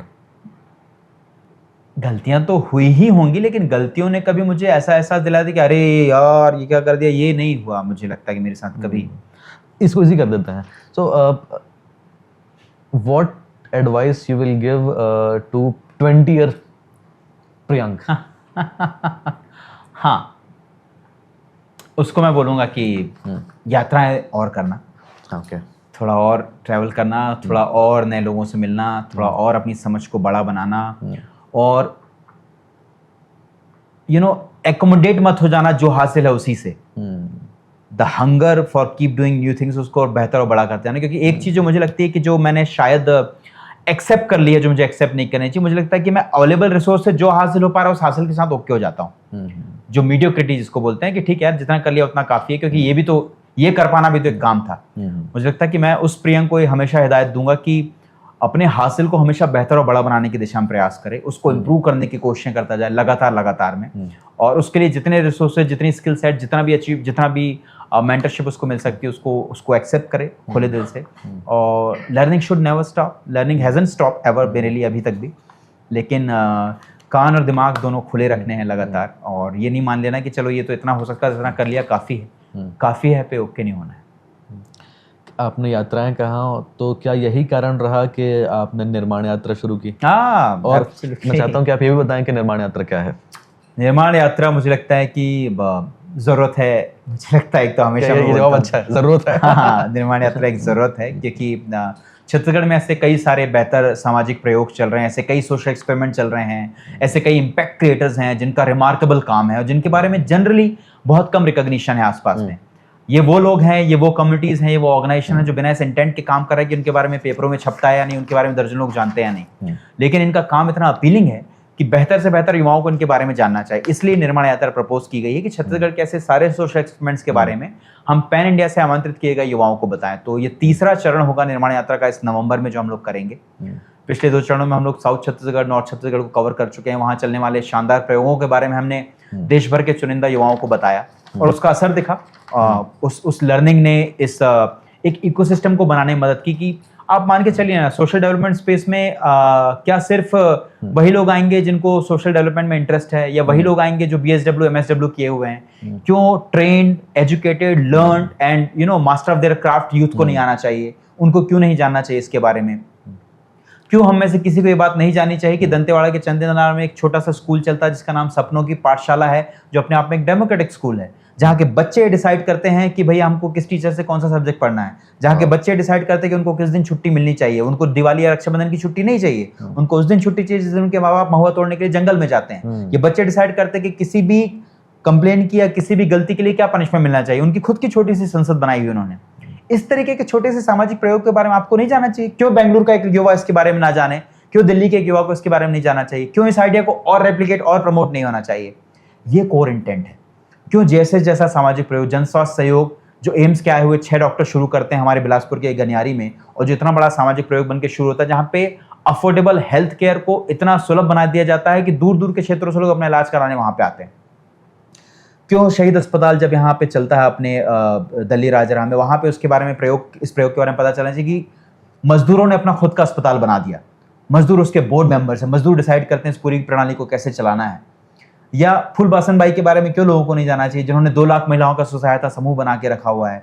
या मधु महापौर जो रही है रायगढ़ की ट्रांसजेंडर, उनकी कहानी लोगों को क्यों नहीं जानी चाहिए कि एक ट्रांसजेंडर जब महापौर बनता है उसके बाद वापस अपने पुराने रीति रिवाजों में पहुंचता है, तो उस पूरी ट्रांसफॉर्मेशन जर्नी को क्यों नहीं जानना चाहिए। या रायगढ़ के राजेश त्रिपाठी के किस्से लोगों को क्यों नहीं जानना चाहिए, जिन्होंने 13,000 RTI लगाई और जिन्होंने जिंदल को मजबूर किया कि वो कॉम्प्लायंसेस को फॉलो करे और नियमों के अनुरूप चीजें कर पाए।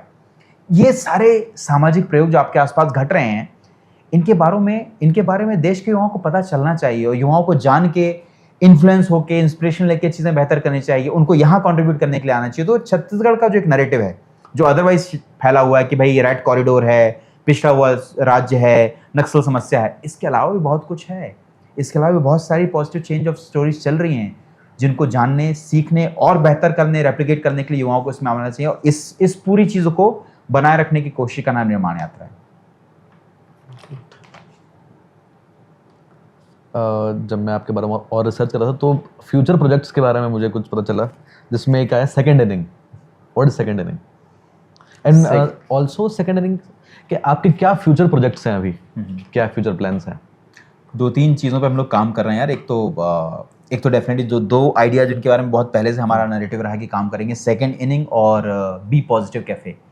सेकंड इनिंग का कॉन्सेप्ट बड़ा सिंपल है कि नुक्कड़ हमेशा कोशिश करता है कि अपने हर नए स्टोर के साथ वो किसी और मार्जिनाइज कम्युनिटी को एंगेज करे। डेफ के साथ काम करने के बाद जो हमारा नया स्टोर खुला तो हमने ट्रांसजेंडर कम्युनिटी मेंबर्स को एंगेज किया। उसके बाद फिर हमने डाउन सिंड्रोम लोगों को एंगेज किया, हमने पर्सन विद ड्वार्फिज्म को एंगेज किया, जो ट्रैफिकिंग सर्वाइवर्स थे उनको एंगेज किया। तो मतलब हर स्टोर के साथ हमने एक नई कम्युनिटी इंट्रोड्यूस की हुई थी।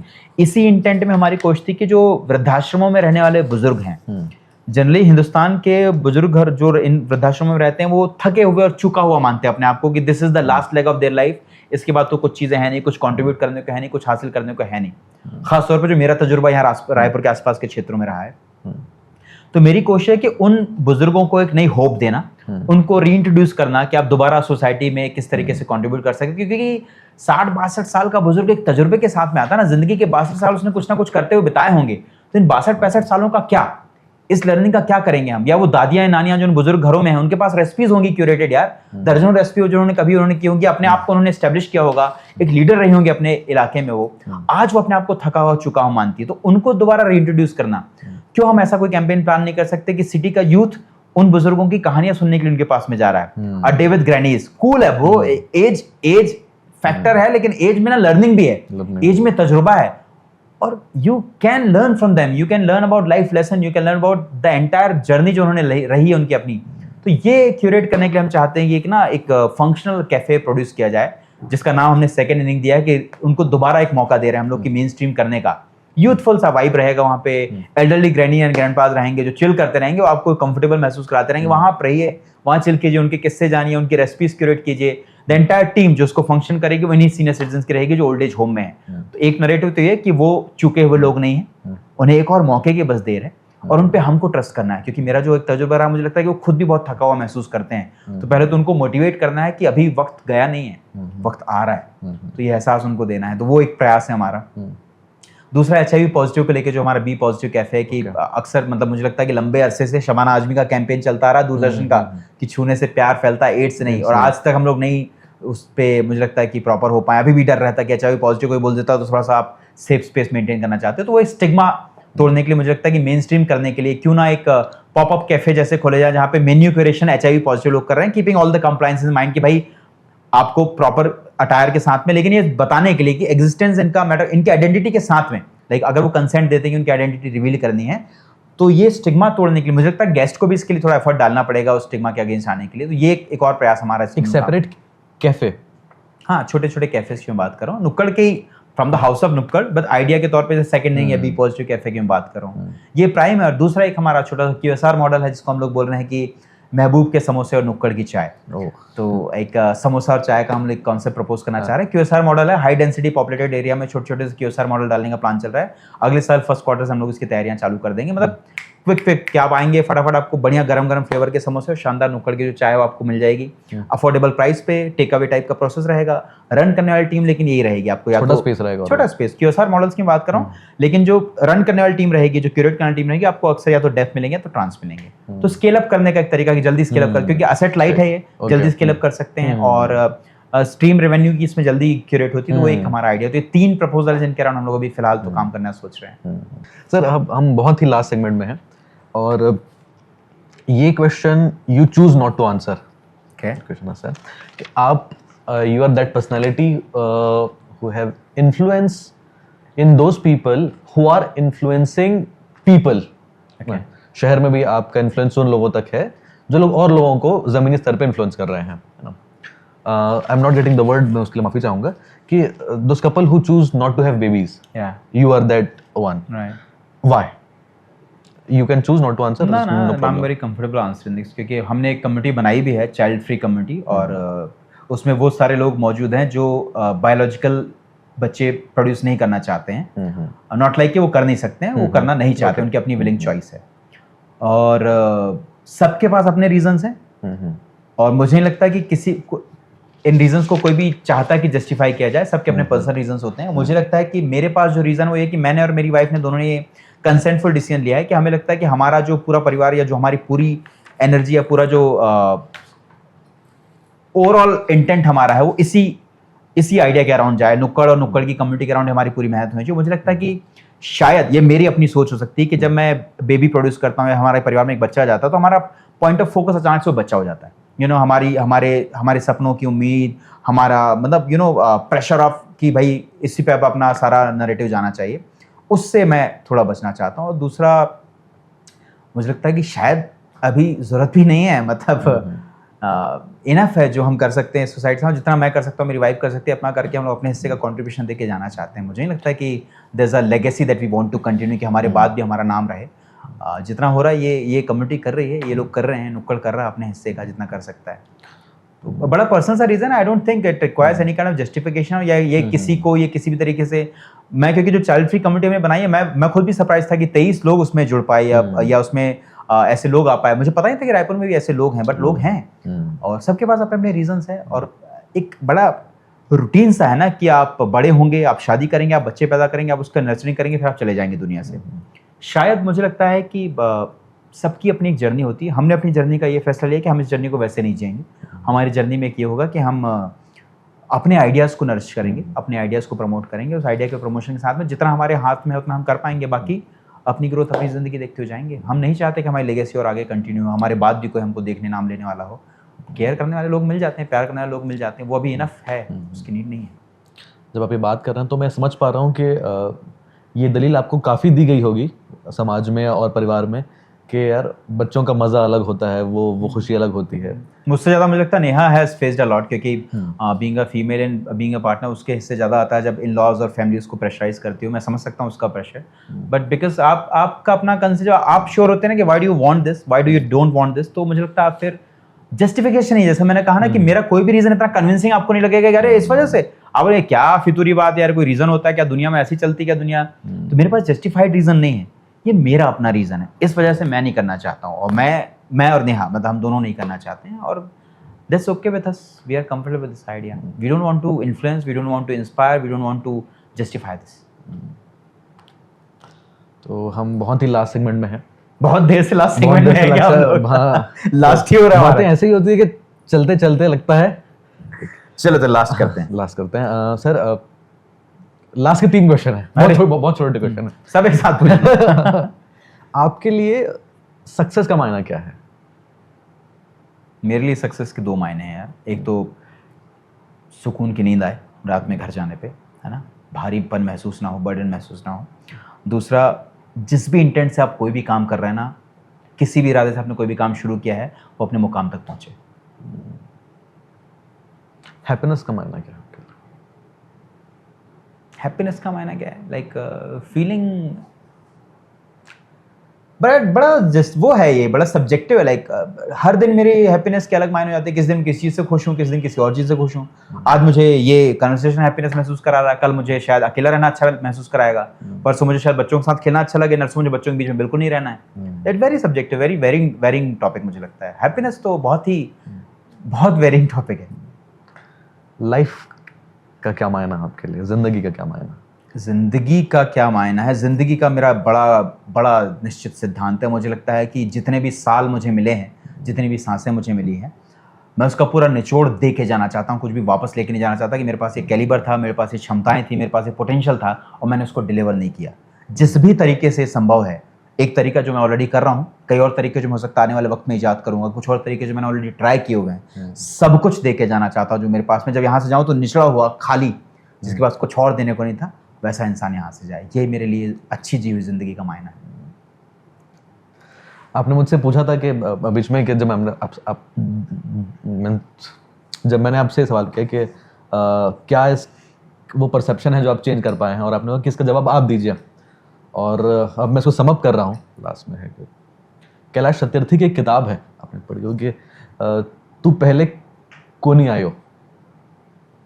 वो टाइटल उन्होंने लिया है एक लड़की का जिसको वो रेस्क्यू करते हैं गुजरात के एक ऐसी जगह होती है जहाँ पे कैलाश सत्यार्थी और उनकी टीम रेस्क्यू करने जा रहती है।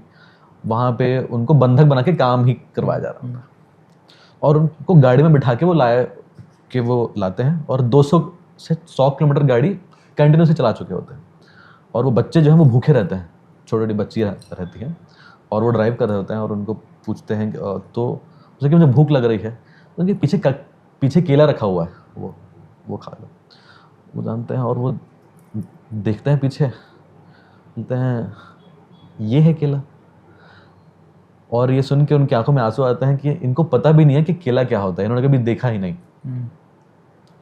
और वो केला छील के वो खाती है और वो मीठा रहता है और उसने ज़िंदगी में कुछ मीठा खाया ही नहीं कभी। तो कहती है तू पहले को नहीं आयो रे, और वो उनका टाइटल बनता है। तो मुझे लगता है कि एक कैलाश सत्यार्थी या एक जो सोशल एंटरप्रेन्योर होते हैं या एक प्रियंक, वो ऐसे जो लोग जो इतने डिप्राइव्ड हैं, जिन्होंने जो उम्मीद छोड़ चुके हैं कि यार ज़िंदगी अच्छी तरीके से भी जी सकती है, तो उनके लिए उनकी तरफ से वो लाइन है कि यार कि प्रियंक या एक कैलाश के तो पहले को नहीं आयो। वो परसेप्शन शायद आपने चेंज किया है। और एक कहानी के साथ मैं समाप्त करूँगा इसको, जो कहानी मुझे आपने ही सुनाई थी। और जब आप कहते हैं टायर्ड, तो उसका भी ये शायद कि एक बच्चा रहता है जो अपने पिता के साथ समुद्र के किनारे घूमने जा रहता है और शाम हो चुकी होती है और समुद्र के किनारे बहुत सारी जेलीफिश और बहुत कुछ मछलियां जो चमकती हुई स्टारफिश स्टारफिश उस किनारे में आ जाए रहती है, और वो बच्चा एक एक करके उसको पकड़ के उसको समुद्र की गहराइयों तक दूर तक उसको छोड़ना आता है कि एक को मैं छोड़ दूं, उसको जीवन दिला दूं, और वो करता जाता है। तो उसके पिताजी उसको पूछते हैं कि यार कब तक करोगे, कितना लंबा समुद्र है, देख रहे हो कितना लंबा है। तो उसका बच्चा कहता है कि मुझे उस लंबे से मतलब नहीं है, जो एक भी जो स्टारफिश, एक को भी मैं जो ज़िंदगी दे पा रहा हूँ वो मेरे लिए बहुत है। और मुझे लग रहा है कि कई बार जब हम कुछ बदलाव की जिद में रहते हैं तो हम सोचते हैं कि कितने सारे लोग हैं, 6.5 करोड़ लोग हैं जो डेफ हैं, लेकिन क्या वो एक ज़िंदगी जिसको मैं बदल पा रहा हूँ, ये ज़रूरी है। और जॉब कर रहे हैं तो thank you very much sir for giving us your time. Thank you very much.